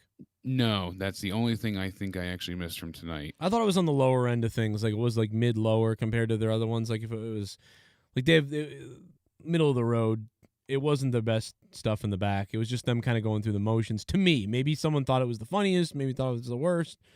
But I thought it was kind of like middle of the road compared to some of the other stuff they've done. But yeah, they did have some backstage conversation. It was just, to me, it was throwaway. I'm watching it on Twitter now, and he's got his stash he wants to hide in the briefcase. Yeah, it was kind of funny. And they're Whoppers. Yeah. All right. So, I mean, they got a chuckle out of me, but. So, I mean, it was good. Like, it was like, all right. Like, they do those. They've Yeah. been okay with Riddle, those. he's entertaining and it's well delivered. Like I said, because Randy plays it so straight. He's getting pissed off at the Whopper comment, and now he's telling him just stay out of my way. What the hell did you just say? Dildo asses. Oh. What the hell did you just say? Oh, my God, Jake DeMarco, you're sorry. Why would you do this? You would really do that. I'm all about the Burger King, baby. You're all about the Burger King? Yeah, got to have those Whoppers. Have a Whopper, brother. Yeah, so at least they had, some chemistry and comedy there. Orton was like, wouldn't that be awesome? He's like, not for you, and it's like, but Riddle's still like, good luck. I'm there for you. I'm going to help you. So you're just a lovable goof. It's good at this point. I think it's entertaining enough and probably one of the better things on Raw. Knowing that I missed that, I can even give Raw a half a point higher. So, I don't know. It's just, I just give Raw. I'm happy that I'm not asleep. Is all I can say. But how much of that is the coffee that I downed? The full cup. Probably, yeah. Because, like I said, there were certain parts of this Raw that absolutely killed me. Yeah. Well, that's really about it as far as what we can say about Raw tonight. Did we miss something? Let us know in the chat. I'll try to skim the chat with my eyes. Let's go to the poll real quick, too. Take a look at this poll. And let's see, because it got 624 votes. You guys gave it 624 votes, man. This is wild. 63% said it was rotten diapers, which is not good. 13% of you thought it was awesome, which I wonder about your mental state. And 24% said okay, which, I can see that. I think, I think I can see that. If you're somebody who tends to like WWE still, no matter what, it's not been the best, but I still like it. I could see you saying okay. Adam Cole is teasing that he's going to go to SmackDown to kick the shit out of Pat McAfee. Now that amuses me. That I would love to see. Like if if Adam Cole is going to come up, that's the way you debut him. With fans, he jumps out of the audience and beats the shit out of Pat, and you get their rivalry continued. Only thing about that worries me is then if they don't have an announcer because Pat has to wrestle, it's like he's been the best thing on the mic in the whole company. Well, you can have him talk all night and then just be in the match. Jerry Lawler type of stuff. Yeah, exactly. And it's even funnier, too, for like Michael Cole then to react like Pat just got his, whatever. And then you can bring in someone as a backup for the time being. But yeah, sure, I would love to see it. I find Pat McAfee to be one of the most entertaining things about the WWE in the last 2 years, and he's and he should be like an extra thing, like a little side piece that's fun in between stuff that's good. And instead, he is one of the better things. What? I mean, I'm genuinely shocked walking away tonight knowing that they already have 4 matches set on the card for Money in the Bank, right? And that's because why? They need to sell tickets. Notice how now they care again because they need to sell tickets for this show. So the very first show after the last pay-per-view, we have a match card set up again, finally. We didn't know what was going to happen yesterday at Hell in the Cell. That Kevin Owens Sami Zayn match came literally out of nowhere. Right. Out of nowhere. Same thing with, we had these matches added last second. Cesaro getting added with Seth again was weird. We didn't need to see that because Cesaro won twice.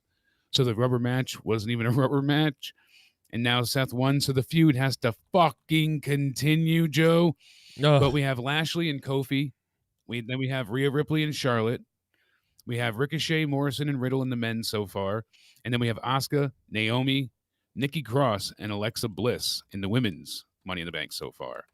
And then next week, we have the second chance match. So Drew, AJ, and Randy Orton have a triple threat in the main event. And whoever wins that gets added to the men's Money in the Bank. I do think it will be Randy Orton because I think they're going to tell a story with him and Riddle in that match. But then we also have Ryker and Elias in the strap match next week. So now they're actually starting to, because when's the last time we left Raw with any type of gimmick, plan, match, anything for next week known ahead of time? It's been almost a year, it feels like. It's been a long time since we've had any type of intelligent booking in that sense. So now, because they have to sell tickets, they know, hey, yep. Let's go ahead. Let's do something. And one thing I forgot to point out last night that I did want to point out was I did laugh at Bayley when she pulled, because last year we commented when she tried to tape the kendo sticks together, she couldn't get them. And then she even asked the referee for help. And he was like telling her, do it yourself. And eventually she gave up on it. Well, then we go ahead, we flash forward to last night. She had them ready and taped. And then Michael Cole made a comment. Yeah. And she tells him to shut up. So I wonder, that was very funny. And like we said, it was a good match. It just wasn't a good Hell in a Cell match. I was going to say, like, I wonder if they're going to, I was thinking when that was happening that someone was going to be like, I wonder if she knows how to do it this time. And then they didn't say that. But then when she said, shut up, Michael. Yeah, that cracked me up. And Bobby Lashley broke a record because he's the first star ever to have 2 Hell in a Cell matches in 24 hours. Wow. And there's probably something about 2 African Americans in the main event on Raw thing, like there's got to be something about that as well in a Hell in a Cell, especially. So, because they love those stats, but you talk about the band. We always talk about the Band-Aid or WWE putting the Band-Aid on the bullet hole thing with Goldberg's coming back. The ratings are down, things are down. Goldberg's coming back. Well, I mean, Goldberg might come back at one point to face Lashley. But I think that's a waste because he lost to Drew and he lost before. So what's the point of having him return? But you're about to see Lashley take a huge back seat for the next 3 to 6 months, potentially. Because, like we said, the Band-Aids are coming. Here comes John Cena. Here comes maybe The Rock. Here comes maybe Brock. So it's like, dude, this is going to be a tour of the Band-Aid tour. Of we're back and we're in front of Here fans. Comes possibly Triple H for a match as well at SummerSlam they're talking about. Yeah. All hands on deck. Yeah, exactly. So, like you said, Cena, Edge, Becky Lynch. There was someone else on the women's side that was coming back too. Tegan Nox is coming back soon, and they were possibly wanting to debut her on the main roster. Oh, I love her. I mean, you know what? The only reason why you hope they do is because get her out of NXT before she has no knee left. She has no anything left to give. Yeah, before her ACL is blown out. Let her go up there and see if she can get some success, and maybe see if she. And unfortunately, she's a great. I think she's been great at wrestling and doing stuff with Dakota, and stuff like that. So, but if she keeps having matches like this, she may not have a body left. So, let her go to the main roster. Maybe she won't have to work as hard. I know that may be wrong. She might actually have to work more, but.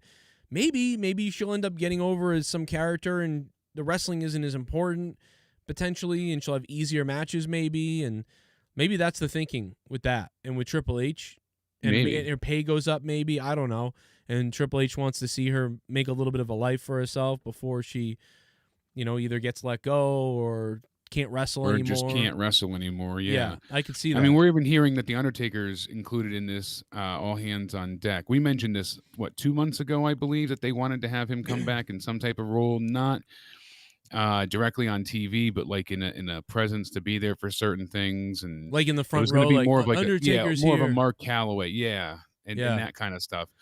But this is, they want to include him in the draft. What do you think, Jake, what do you think about this, though? What do you think about, because there's 2 different ways to go with this. Like I just said, Mark Calloway, like you just said, in the front row, Mark Calloway, The Undertaker, and he's in the front row and he's like, The Undertaker's here, in the front row, and he's waving everybody, there he is, and yay. Almost like he's not The Undertaker. He's Mark Calloway now. Remember when I did that? Or do you have somebody get in a feud and have a boiler room brawl or a buried alive match, and The Undertaker literally comes out with the urn and gets in the middle of the ring with all lights and everything and goes, in this match, you will face your dark. And he promotes the match like Mick Foley promotes Hell in a Cell. Exactly. Would you be okay with that, or would you? Which one do you want to see? And I don't know what I want to see, I don't know because last time we saw him was saying goodbye in front of nobody. Yeah. Do we want to get that proper send off? So he doesn't even have to come out in the full garb. He can just stay as himself, but explain how deadly and what this match took out of him. You know, that kind of thing would work. Yeah, I mean, I don't know. I'd have to think, but do we want to see him again at all? You know, is he better off? I mean, they've got him for that long ass contract, so they're going to do something with him to recoup some money here, more than just $1,000 cameo here and there. Yeah, you're essentially seeing him do like Piper's Pit. You know, when Piper left and when Piper wasn't doing a lot, and Piper would still come back and do the Piper's Pit. Can Undertaker still show up in the ring as the Undertaker and do the Beyond the Grave segment or whatever you want to call it? Yeah, I mean, can he still choke slam somebody if he needs to? Can he still, what happens and how long do we see him, and do we see him at all as the dead man, or is that officially done and we don't get that anymore? We don't want to see him wrestle. We just want to see, I don't want him to have a match. No more matches. No, but Right. do we have him come out there to talk and do like an interview segment, and then does he do something? I don't know. I just don't want him to wrestle. No wrestling, please. Thank you. And people do, complain about Drew being pushed all the time, but he is such a great talent and entertaining. I get why they're doing it, because they don't have anybody else, but they don't realize that they're hurting Drew in the process of pushing him. WWE thinks it's great because he's always in the main event and he's doing things. And that match he had with Riddle tonight really was a great match. But the roll-up aspect and all of it, it diminishes Drew over and over and over again. So by the time they get back in front of fans, people aren't going to be crazy if he wins the title and cheer him. They're just going to be like, all right, he lost so many times. Why do we care now? He can be, recovered, but it's going to take a lot of work to rehab him. Right. I don't know. I mean, could we have people want Hulk Hogan versus Lashley? Yeah. Have One more Lashley time, brother. Have With Lashley. Undertaker as a special guest referee. You will face your darkest times when you can't breathe, when the earth is covering your body and covering your lungs, and you can't grasp for air, and you have to stare eye to eye with the Reaper. It'd be something like that. He's standing in the ring and he's got the urn, He's got the urn. Oh, last question I had about Raw. I'm sorry, I forgot to mention it. Is there anything left for Shayna at this point? She just needs to get back to Shayna being... Baszler, she got destroyed tonight again. So she got beaten last night by Bliss. And then tonight she gets destroyed after dealing with all the hypnosis BS. And they couldn't even have Reginald actually slap Nia. Of all people, she couldn't even slap Nia. He had to stop because you can't have man-on-woman violence. Randy Orton can... Such a stupid thing. Randy Orton can RKO the females, but you can't have Reginald slap her open hand. Right. Because that goes too far. I think you on can. A fake scripted wrestling program. No, I think you can, but I think they didn't want that image. I think you can. I think Randy could. That's what I'm saying. They didn't want the image of him doing it. Yes, but I think Randy could have done it. If Randy was like Randy did at the Rumble, and I think Randy could be in the back and slap someone, and they want to get heat on Randy, I think they would do that. But I think Vince loves Reginald so much and thinks he's such a funny guy and all this other stuff. That'd be too dark to see him do that, even though it's him not doing it. It's Alexa. Oh yeah, but I agree with Cody. I agree with Paul. I agree with so many people in the chat. It's Cosborn as well. Drew is going to go the way of Braun.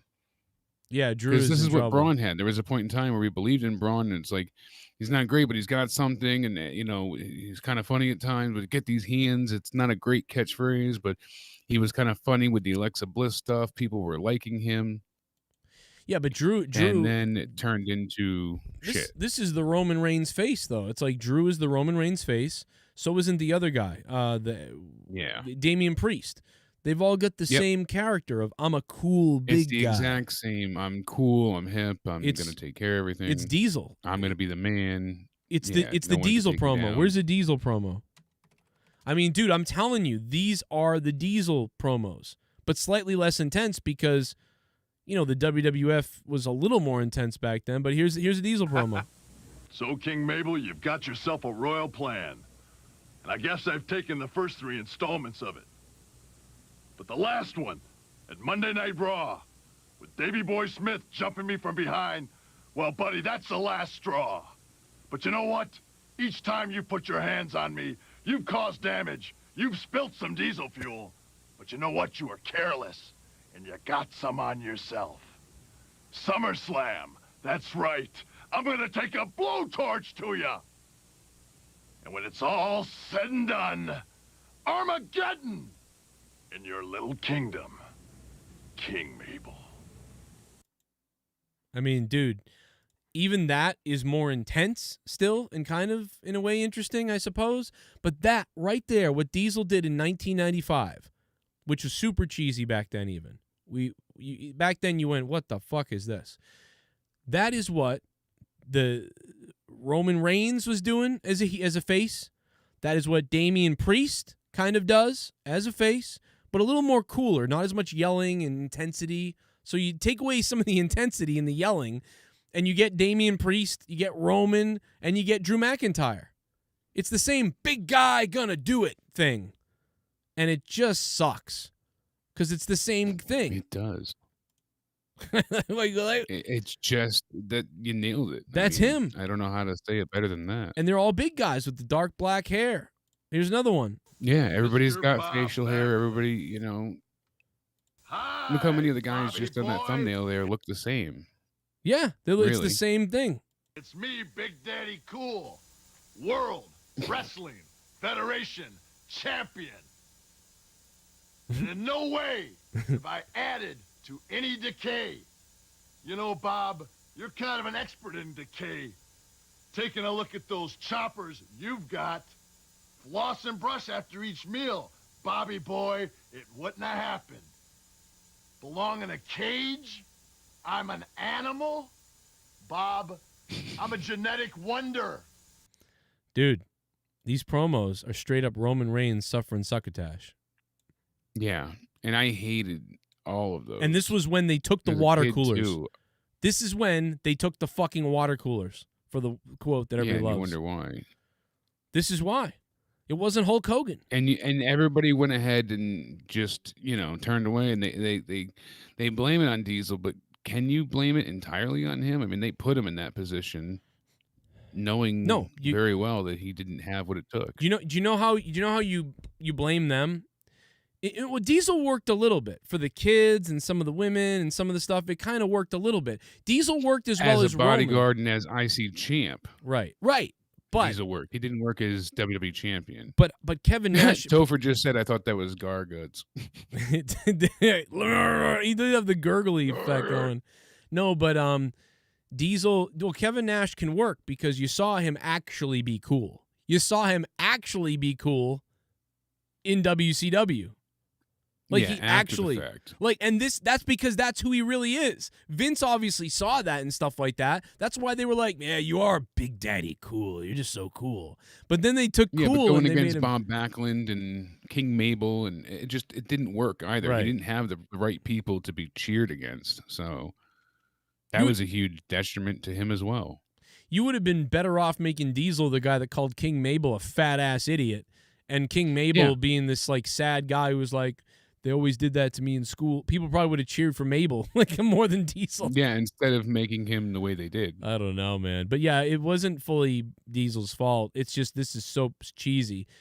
And why they pushed Mabel anyways. Mabel hurt enough people. So right.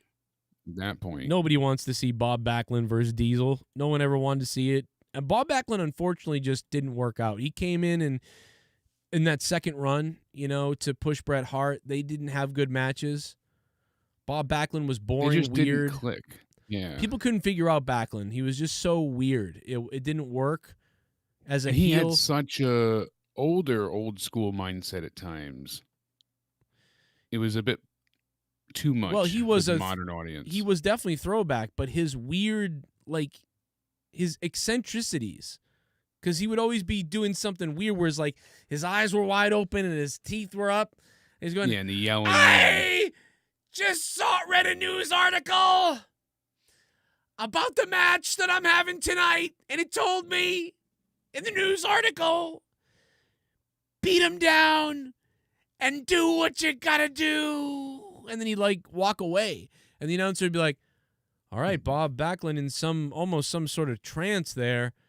Apparently he read an article, but be that as it may, we're going down to ringside where Bob Backlund will take on Diesel. And that was really it. So you couldn't. Bob Backlund was the heel, but what? He's weird. It just was weird. And then Diesel's like, well, Bob, let me tell you. And then, like he said, Bob called him things like, he's an animal, and I'm gonna have to tame that animal out there. And it just didn't. Something about it didn't translate to the main event. Maybe on the lower mid card it would have worked, but again, it's very reminiscent of now. Like the 1995 was. And Chris in the chat is right. He reminded of Eric Young today. Well, a few years back, Eric Young, but still, yeah, they kind of have that same eccentric nature. I could see that with the tenacity and the yelling and the wide-eyed stare. Oh yeah. Oh yeah, dude. Very strange and very weird. That was at that time was so weird. It was like, what? And I was never into Backlund either. The chicken wing, and it just he felt like he was he fell into a time machine and got plucked out of the wrong era. That's how it always felt to me. Yeah. But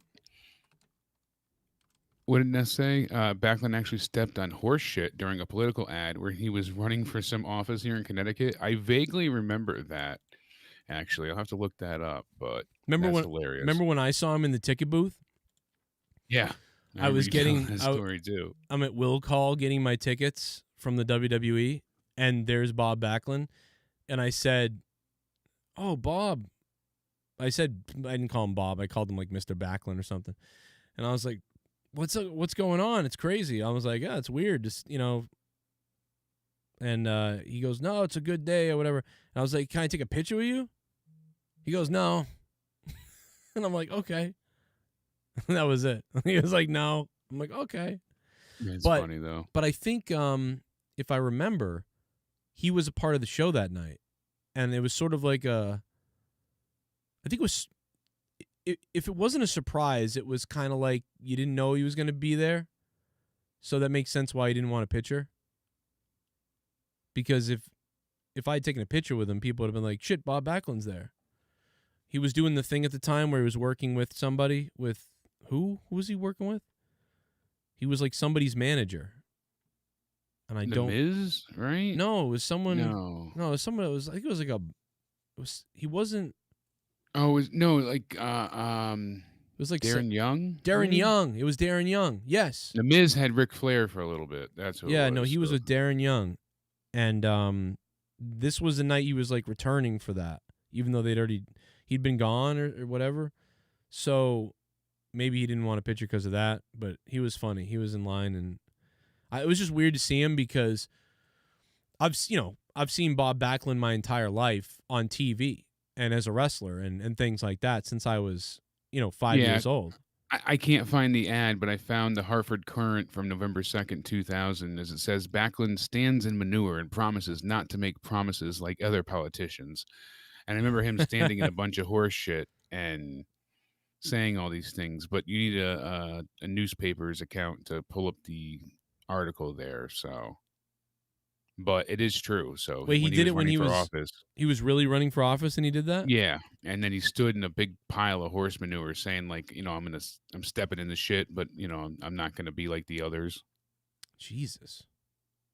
It was very heavily mocked here. I remember that everybody was laughing at it. It's weird because he's always been in the politics and stuff. And so was he serious about the run and he was trying to get a gimmick for the run, or I don't know. And our Monetize This champion, Garguts in the chat, is right. Darren Young humped whoever it was, that dude in the match on the floor next to Bob Backlund. Remember he was holding in his own chicken wing and it looked like he was humping the hell out of him? Oh my God. I forget who he did it against. Well, Bob taught him that too. Yeah. It's called Backlund taught him a lot. It's called the chicken wing thrust. You just go all the way in. It was a blast. I mean, listen, Bob Backlund, thank you for teaching Darren that. And did you see that article about Darren Young where they were like, because we always said this back in the day, but where they said he looked too much like Cena? Yeah. And we really said that. We were like, man, he looks You can see it. Oh, yeah. It's like, dude, did Cena doing blackface? That's why Jacob RP is right. Make Darren Young straight again. No, make Darren Young Cena's half brother. Yeah, they could have played with that. They could have really made something out of that, especially because they always use Cena's father for all this stuff. Yeah. They could have said that he cheated on his mom, and that's his half brother, and they could have told a great story because they look so much alike. Dude, they could have told a hell of a story, and his name could have been A Cena. hell of a real story. He could have been Darren Cena. Darren Cena, and Look at him. they could have been tag champs eventually after their fierce rivalry, and I'm not kidding. Half black. You know, we have already won Cena, so we might as well have half black Cena. Yeah, it would have been half black Cena. Look Just at him. like half black son that we It's- got later on. It really, really looks like him. Like, it's unbelievable. It's crazy. I mean, it's just unbelievable. It's almost like a joke or something. Like this You fucking think guy. like, oh, that's just a Photoshop, but No. no, it's not. This is fucking him. That's Darren Cena. Yeah, I almost spit out my drink. I almost did a spit take. And he's one of those guys too that the older he gets, the more he looks like Cena, because his round face from being younger is going away, and he's getting more of that And chiseled Cena's hair too. The way he has it now is Mhm. more like Darren Young's. Yeah. I mean, this is. Oh, it's definitely the chin. The chin adds to it entirely, but it looks like Cena just with a hell of a tan. Yeah, it's like Cena. Yeah, the chin definitely adds to it. Cena stayed in the tanning booth too long. Yeah. Cena slept with the wrong fucking. The wrong Especially country. when Cena broke his nose, he really looked black. Looks like So. Cena slept with the wrong country. I don't know. I don't even know what that means. Oh my god, I can't. I mean, I can't believe this. I mean, I know that Speaking we of Ducks, Liv, is Liv still alive at this point, or did they kill her too? My God, who? Liv Morgan. Oh, I don't even know what show she's on anymore. Does anybody care? No one cares. Come on. I mean, that's the thing too. Jacob's right. How is everybody going to feel about Cena now, especially with that China stuff that came out? Is he going to get? Because he was getting cheered like crazy when you think about the last time fans were there. He'll get cheered. And he's like, "Oh, I couldn't do it. He'll I get didn't do it." And then he was not going to be at Mania. Remember, he said, "I'm not going to be there." Then the Fiend challenged him. Right. That was good stuff. I think I still love the match they had, the Firefly Funhouse match. I just think he'll show up and he'll be cheered because people are bored and they'll just cheer for him. You know, he's not the worst because I miss Cena for so long. He's not, and I know he was in I've the always shitty hated him. predicament. Like, what do? Not have your movie come out? You know, you had to have him apologize. Like, we knew it was Yeah. coming. It just sucks that he went and learned Mandarin so he could connect with these people more. And he literally makes an innocent flub in their language that he learned for them, wasn't even instructed to, did it as a kindness gesture. Yeah. And now he gets shit on by saying the wrong thing. And apparently he thought that he said the right way, just it was the language barrier that was the issue too. So it was just a simple mistake, and like him saying it wasn't meant to say country, but like your country will see it first. Like that's how he was meaning it. Yeah, and it's one of those things when you try to please a lot of people, sometimes you fuck up. And also, nice guys sometimes finish last. And I think he is a very nice person a lot of times too. He really tries to be. He certainly seems fake, but like we said He before, does. it's because he's got that ass kiss mentality. He's just the ultimate corporate yes man. But we've known this for a long, long time. He has no spine but his own. So, Well, you know, what are you gonna do? I mean, listen, I can't figure him out. He's a Hollywood guy. He's another fucking Hollywood person. That's how like, all the Hollywood people have to be. Even The Rock would be the same way. No one has a spine in Hollywood because you have to kiss a little ass to make a little money. Jacob RP says, "Remember when Cena was the most hated man in pro wrestling?" Listen, I never really liked Cena either. I always hated him. I was always mad at him. I either hated him like as the character, or I actually got sick of him. But when I started liking Cena, it wasn't bandwagon hate. Yeah, no, I really didn't like him from the beginning. Never liked him. I honestly never liked. You can go back and watch my reviews. I hated didn't him. like the chain gang stuff. I didn't even like that version. Didn't I like- didn't like the white vanilla ice rapping. I thought that was all Mhm. shit. The thugonomic stuff did nothing for me. Hated all of it. Me too. Same thing. And booed the shit out of him. Couldn't wait till Triple H beat him at WrestleMania 22. That didn't happen. But when I started liking him was around the time when he was doing the open challenges for United States Championship. I started saying, well, I always said good promo. Like he's a pretty good promo. And when he was doing that United States Open challenge thing, that where I started liking him kind of. And I thought I would never think that or say that. And then in the recent years, in his last year or two here, before he really left, Cena was obvious that he was like one of the only promos in the company.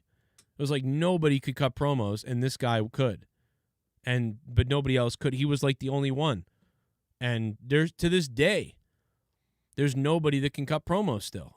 You remember when he eviscerated Roman Reigns? Oh, yes. And they try to go, here, you do it, now you do it. And then he just destroyed him. They went in there with the plan of having Roman take out Cena, and Cena just did his own little version of a shoot, I guess. But we was still hilarious. We were theory crafting in our minds at that time that they might have let him, like, here, sink or swim right now. Like, we were thinking Cena that. wasn't wrong. Taiwan is a country, so he was right. Let's see if we can find just that. Just not according to China. It was a burial because Roman. But that promo was amazing. And then there was another amazing promo where The Miz got involved and tore them both to shreds. And that was probably one of the best Miz promos he cut in recent memory. It's when he had Maurice and his Miztourage and all that shit. We need to stop right now. Because right now, what we're going to do tonight is we're going to have a rematch. Oh, it's true. It's damn true. Thank God that stopped. Remember that? Oh, my God. I thought he would be fun as general manager, but they're here. They're here. It's coming. It's happening. It's on. God. They're here. Oh, they're here. It's happening. I think this walkie-talkie. It's the problem must be that Kurt Angle was good in the company when they still had bullet points, and when he came back now as an older person and his brain cells aren't working as well, now you have all this verbatim shit to read. It's obvious that that's what it was, because Kurt Angle used to be good at all these things, at improv and doing that stuff. He comes back and it's no longer improv in bullet points. It's you got to say this shit. And he had trouble struggling sometimes to remember lines and things. So he honestly just couldn't remember it. 100%, that's what it is. That's why we were duped. Like, oh, it's going to be great when Kurt Angle comes back. But Kurt Angle comes back and it's like, well, what you need to do is you're going to face Roman Reigns at 9 p.m. This Saturday. Yeah, he even brought it up with the certain flubs and comments and whatnot. He talked about it in those shoot interviews when he was finally released, and he said, like, even the McMahon comment, Stephanie McMahon, it's not McMahon, it's McMahon. Come on, that's your boss. He said that he would have so much to remember because he would have so many segments and skits and whatever that he would become so overloaded that things would just jumble together and he couldn't focus and function. Yeah.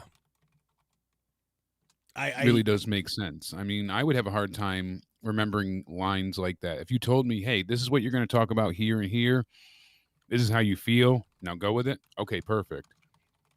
But if you say, here's this, what you have to remember, I can't remember shit. So I'd be done for. Oh, I mean, it's clearly the problem. And here's the thing. Most people, I feel like 70% of real good wrestlers and wrestlers who are going to be successful do well when they get to create their own stuff. And when they are scripted, like 30% of them will work. You know? And that's why so many people are just so shit at this point. And it's really bad, man. It's just really disappointing. And we've gone really long tonight here on this show. Anyway, me and you will do a podcast this week. That'll be fun. And on a side note, that'll be excellent. I've played some of the most of the Diablo PTR that I've played ever in a while. Yeah, but those teal weapons are pretty incredible with how powerful they are. Are you going to ever get back into this, or are you just going to wait for Diablo 4, or are you not into Diablos anymore? I just could never get 3 to run on my computer again, even in the we got to get no matter what. We got to get you a new computer then. My computer is great. It's just I don't know if it's this monitor or what. Man, we got to get you on there. But I ran through every test Reddit had possible for workarounds, and it just would always go to a black screen. Would you have an HDMI cord on your computer? Yeah, I've gone through. I plugged it into the TV. We've done. What computer do you have? Like, how old is it? A year and a couple months. What? I'm trying to figure out why the fuck it wouldn't work. What kind of video card do you got? NVIDIA 2070 something. piece of shit. Okay. No, it's pretty good. It was pretty really expensive. Why the fuck isn't it working then? I don't know. Can you run any other games? Everything on. I've got like 40 gigs of RAM in this thing, and this is one my buddy built for me. So You got more RAM than I got then. yeah. So It's why? got an. I wonder if you're having the problem that me and Leah had at one point where the screen like goes gray, or it just like says DirectX problem or something. Yeah, I got an i9 9700 CPU, 40 gigs of RAM. Damn. And then the NVIDIA GeForce 2070. What monitor you got? Super. I've got two shitty monitors, an AOC gotta be the monitor. and a Scepter. It's got, but I plugged it into the TV as well. I got a and Scepter I ran also. through. I got a Scepter and a Samsung and Scepter. Actually, I got a Scepter, a Samsung, and a Dell. Yeah, my Scepter works well, but I don't know what it is. So I put it up on Reddit. They gave me a bunch of possible solutions. We ran through. I'm ready to everything come over because there. I get every other game to run. I'm ready to drive out there, Jake. I'd like somebody to look at it. I They could figure it out. probably fix it. I bet you I could That would be fix it. great. How far are you from me? God damn it. 3 hours or something? Not even. Not anymore, because now I'm closer to you. I'd say 2. Fuck, I might drive out there. Fix it. God damn it. And then we could finish fooling around. And then I'll eat you. Ooh. We had a good day on Father's Day. That was fun. I'm editing a Yeah, video. Monetize This was amazing, and just so much going on. You had Great Corrupted on Friday, and pre-stream and Monetize This, a new champ and Garguts. A lot of Hell in a drama. Cell review. A lot of A drama. lot of the other night. a lot of intense moments. What was weird is, it's funny is the other night when I was like, I'm going to do a pre-show to Monetize This, and I'm going to go live and just let anybody call in and just take calls and shit. I didn't know how they were going to go. And the funny thing is, on that stream, we kind of exposed how a lot of people just make stuff up about me a lot of times, or they have these fake ideas about me, and then they just run with it. And if enough people just repeat them to each other, then they like believe it. And I even had I had somebody spamming me today, even in the comments. I deleted them. They're obviously a troll, but they were like, so you put all these people on your show and you think that you did it on purpose to make them whatever. And I'm like, how did I do it on purpose? They called me out of nowhere. Yeah, you just went live. Right. You didn't schedule or plan any of this. These people called me randomly on their own. But they say they're not watching and not listening, but then they're talking about things that happened recently on the shows. I know. And they're quoting things. That was great to hear out loud. Just so many hypocritical moments that really stacked up. I mean, I eventually lost my mind on Tony. I'm pretty able to keep my cool, but there wasn't enough Xanax in the world to keep me from screaming at him at that point. Well, once I he mean, said define attack, I just lost it. Those little semantic arguments make me nuts. I had fun, Such a pet peeve, but it was a great night still. Well, when people say now all these people hate Tony, and they're like, oh, how could he do this? And I'm like, what do you mean, how could he do this? He randomly left me and then bashed me. He's been doing this for ages. Yeah. We got a new member. Oh, shit. Yes. Oh, I'm hard. I'm so good. Oh, my God, I'm hard for the new member. Okay, that's Tenorio 128, 6 months in a row. Hell yeah. Thank you, Tenorio. And coming up this week, Tenorio, thank you. Coming up this week is a podcast with Bullfrog. He said he would never return to the community, never come back to the Joe Cronin Show. He would never, ever, ever, ever, ever, ever, ever be back.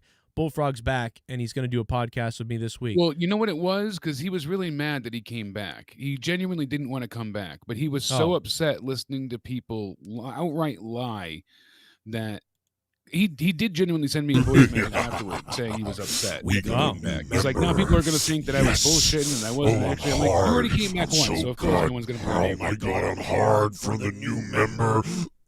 Well, he does lie. Ooh, Mitch B. Okay, so exactly, but I said, thank you, Mitch. His main intention was to defend you, and he did come on to defend you. So I do believe that. Listen, he was really I do. upset listening to people lie and say so much shit behind your back, and then once they get to your face, they're like, "No, there's no problem. I love you, Joe. Everything's sunshine, unicorns, and rainbows." So he just snapped and called through. It was like, "You lying motherfuckers! It's time to pay your penance. I am the Reaper." Unfortunately, and Bullfrog apparently has a lot of deep secret.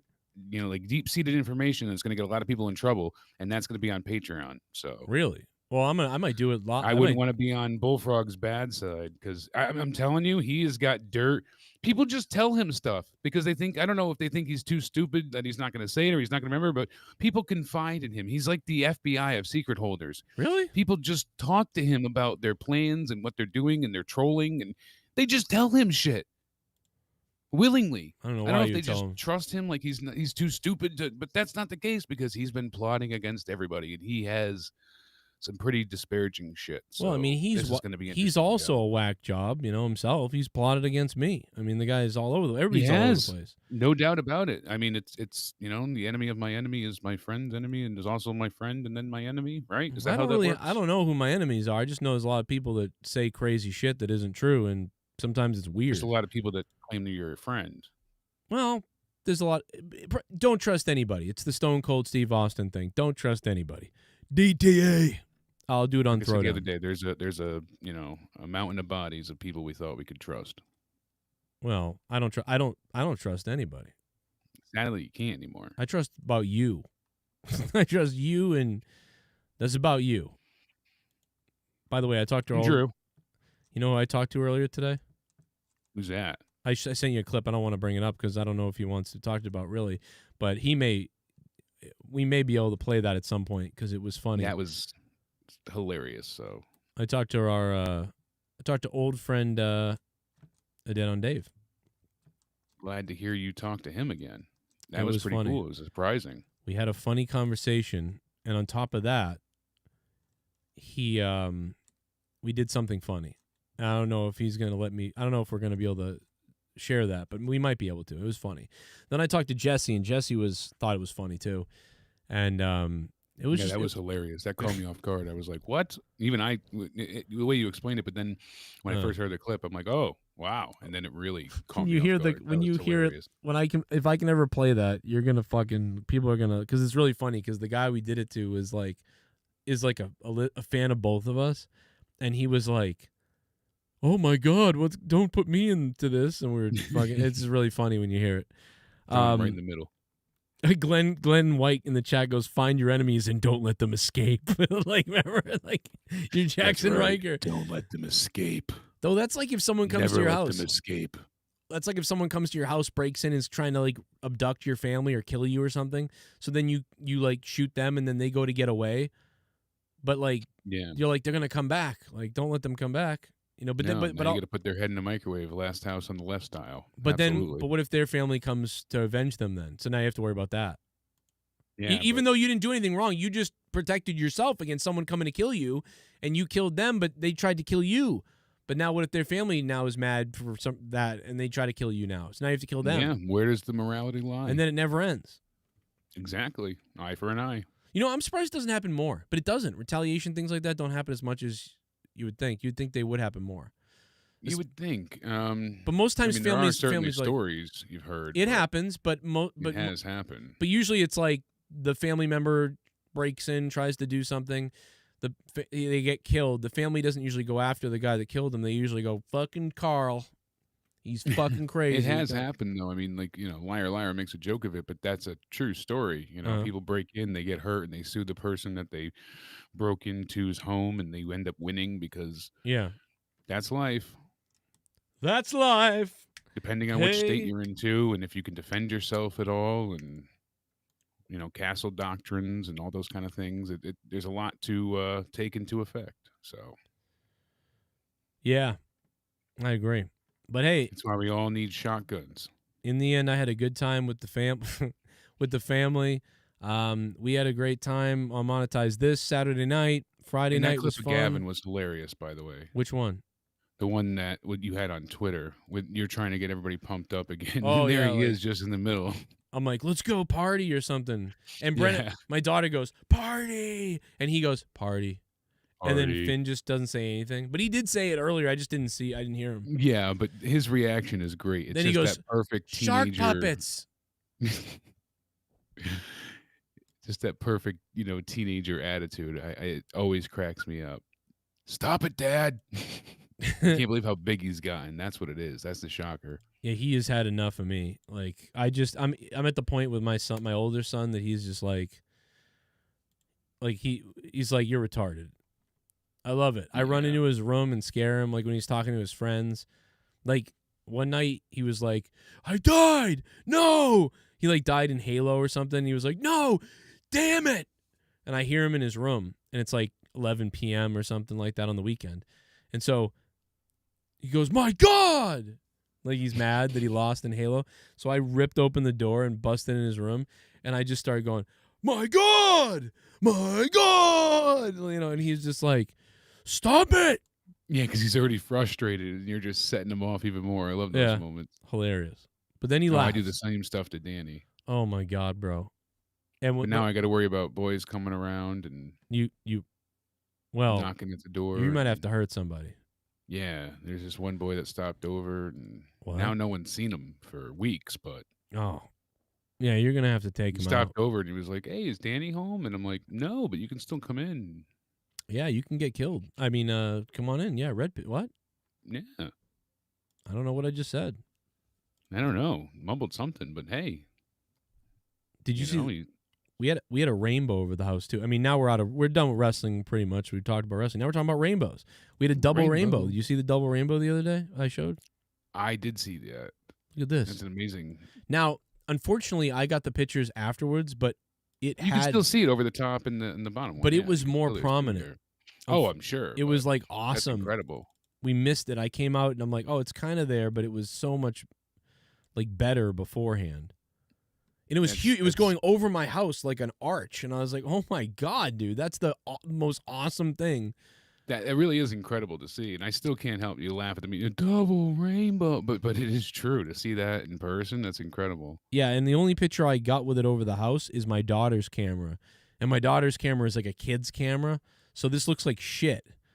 But in reality, it looked way better than this. Like so much better. There's like spots because it's overexposed, but still, look at all this. The idea of how it's right over the house. It's pixelated. The whole thing is. Look at the house is all pixelated and spots on the camera. But yeah, it was cool how it double rainbow arched over the house. And yeah, that was pretty awesome. It's funny too because you always said like, oh, you love rainbows, and I really do as well. And then somehow it turned into a gay pride thing, and it's like, oh, that's kind of unfortunate. Couldn't they invent their own thing? Yeah, listen, we love gay pride, but it's like I love my rainbows, and now every time I wear my rainbow stuff, people think that I like dick, which is like not really a problem, but then I got people hitting on me, and I got people wanting to beat me up. Yeah, that's the thing. It's confusing. It's not a problem. It's just it sends the wrong message. Right. You could say that, surely. Let's watch this again. This has got to be my favorite one.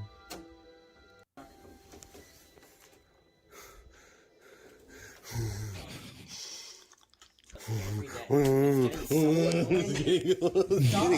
getting old, guys. It's getting old now, isn't it? All right, it's getting old, you big guy. Enough, Dad. Son of a bitch. Come on. Look how big he is. Oh, God, the Bruins are on. He's not even watching the game. You're missing the hockey game. They're in the playoffs. So you scored a goal. Little brother watch.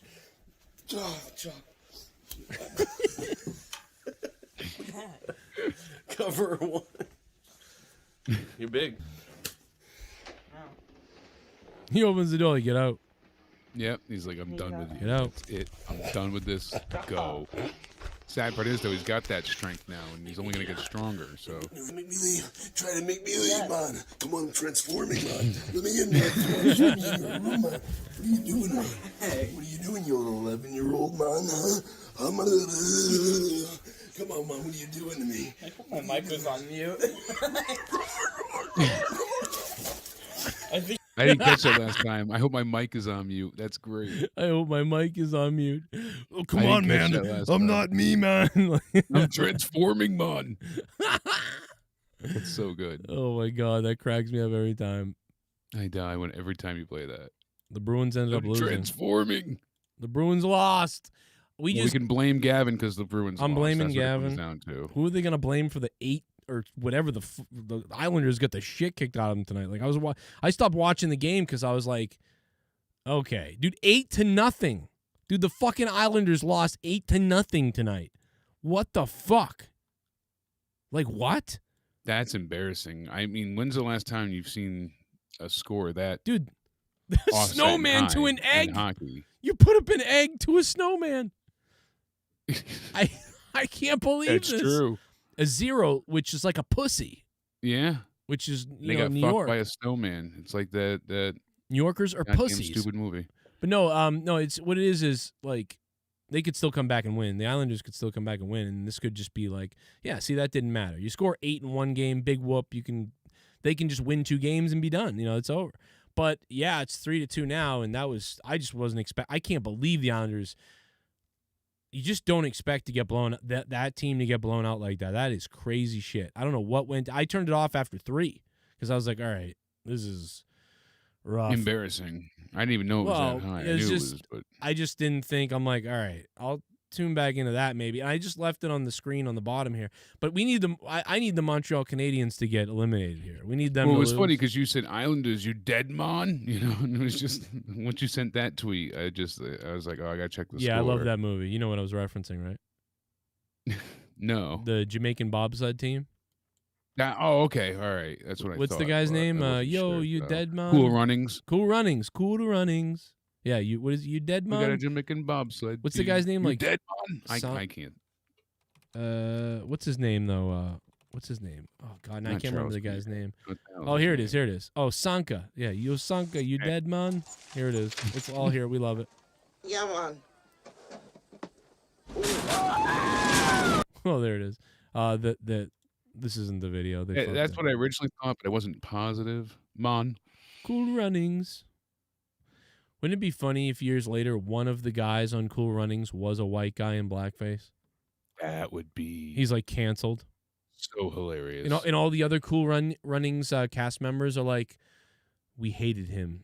And like, imagine if no one knew Robert Downey Jr. was in blackface for Tropic Thunder. Like, they just thought he was a black actor, and then it comes out years later when he's in another movie, he's white, and everyone's like, what the hell? Yeah, like that. That would be incredibly hilarious. I knew I wouldn't get hired unless I was black. It's like the athletes that go trans. Yeah. I'm serious. That it happened in this state. They had 2 track stars who couldn't qualify, but their times were faster than any of the women's times, and they knew that. So they didn't want to have surgery or anything, but they could qualify on the women's team if they took estrogen and said they identified as females. So then, they're doing 4 minutes and 50 seconds, which for the men, that's not great. But for the women, they were top of their leaderboard. Right. So now they said they were transgender and they competed as women and they were beating everybody. Jesus. And it was a big, controversy, but they were able to compete and they set off and just dominated all of the competition because biologically there's a difference whether you would want to admit it or not. So, but it was a big issue here for quite some time and they were still able to compete. So, but you just know it's not someone truly transgender that wanted to change. I think, that I support, but people doing it just because they want to go ahead and take advantage of the system and now they can go ahead and make money or, win awards or medals or anything like that. That's disgusting. So, yeah, it's, that's where we're at nowadays. It's going to get weird. It's either going to get weird or it's going to start going the other way because people are going to start being pissed. I wonder how people are going to be there like, but then they turned it into an issue here of that you're just preaching like intolerance, and I'm like, how? No, that's not the issue at all. No, you can be tolerant of anyone transgender that wants to. I don't want anyone to feel uncomfortable in their skin, but when you're doing it to manipulate and change the outcome of something, essentially, that's all they were doing it for. Yeah, they wanted to basically manipulate the final standings in whatever they were competing in. That's it. There should just be a different category if you want to include people. Exactly. There should be transgender category if you want to do it in the Olympics or whatever. That's fine because that would be an equal footing for them. That's why you don't have men and women usually competing together because there is a difference. Or else why would they not compete together? Right. Yeah, I heard that as well, David, that New Zealand's allowing transgendered people to compete in the Olympics, but I don't. Jesus. Well, that's because they don't have enough people there to compete. They're like, we'll take anyone. Yeah. Hey, we can get around like that. Winning an AEW women's title. Yeah, kind of, Pico, but as long as it's not scripted. It's just messed up, man. It's not fair to the it is. It's not fair to the people that are actually transitioning and dealing with constant, evil rhetoric from people on a daily basis. Well, it's just putting them under more fire too, in a way. Exactly. 'Cause now They they're have to deal taking with heat. more for people. Oh boy, bro, the country's weird. It's gonna get it's an interesting time. I can't wait to see what happens that's not next. exactly how it works. I'm oversimplifying everything, but I'm not going on a Raw review and do a huge discussion about transgender science. Yeah, we don't really know what we're talking about either. Yeah, I'm not. But I fully kind of versed in do. anything. I know a little bit. I know a little bit about everything, but nothing about a lot. You know. I'd That's how it love works. to go to. I'd love to go to New Zealand though. I'd love to. Well, except weren't they pretty harsh on the lockdowns? Like, weren't they pretty? Yeah, they were very. Like, they were like fucking keeping people buried in there. Yeah, but they also never had any COVID cases for quite some time because of it. So, did it work? I don't know. Huh? Yeah. But kind of seemed like it for a bit. Hmm. Kind of felt like the extreme nature made them COVID free. So, is that worth it? Losing all your freedoms? I don't know. I don't think so, but yeah, we'll see. There's a bunch of interesting points like that, but that just goes to show how bad Raw is. Really, that's what it comes down to. Yeah, we got to get out of here, man. I had fun tonight, and Jake DeMarco, hit him up on Twitter at Countdown Ended. Hit me up on Twitter at JCS Commentary, or Real Cronin, because that's back. And you know the deal. Check out Patreon if you can. Thank you guys for all the Happy Father's Day to me and Jake and everybody else. And if we missed something, sorry. Shout out to the patrons. God damn it, you guys are crazy. 301 patrons. We're back. Back above 300 before the end of the month. You are beasts. Mecha Sandwich is back. And shout out to him. Everybody else. Nikki J, the Weed God. Nikki J, the Weed God, going to $101 on Patreon. Big time supporters, Sexy Beast. You are all sexy beasts. And thank you for that. See you tomorrow night.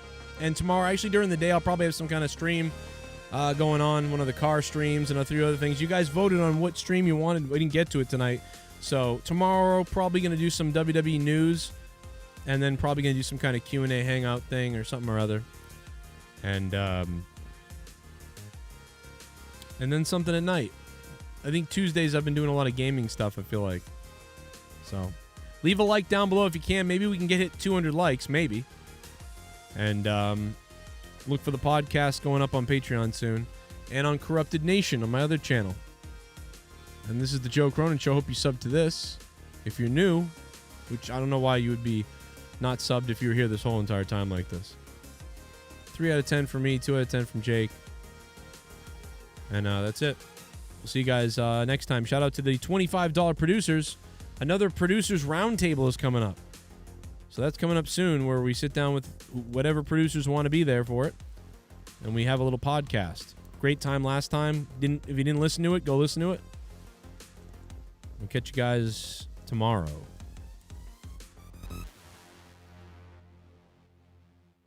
You shoot me? Joe, I swear to God, if you don't stop, I will shoot you, Joe Cronin. Jesus.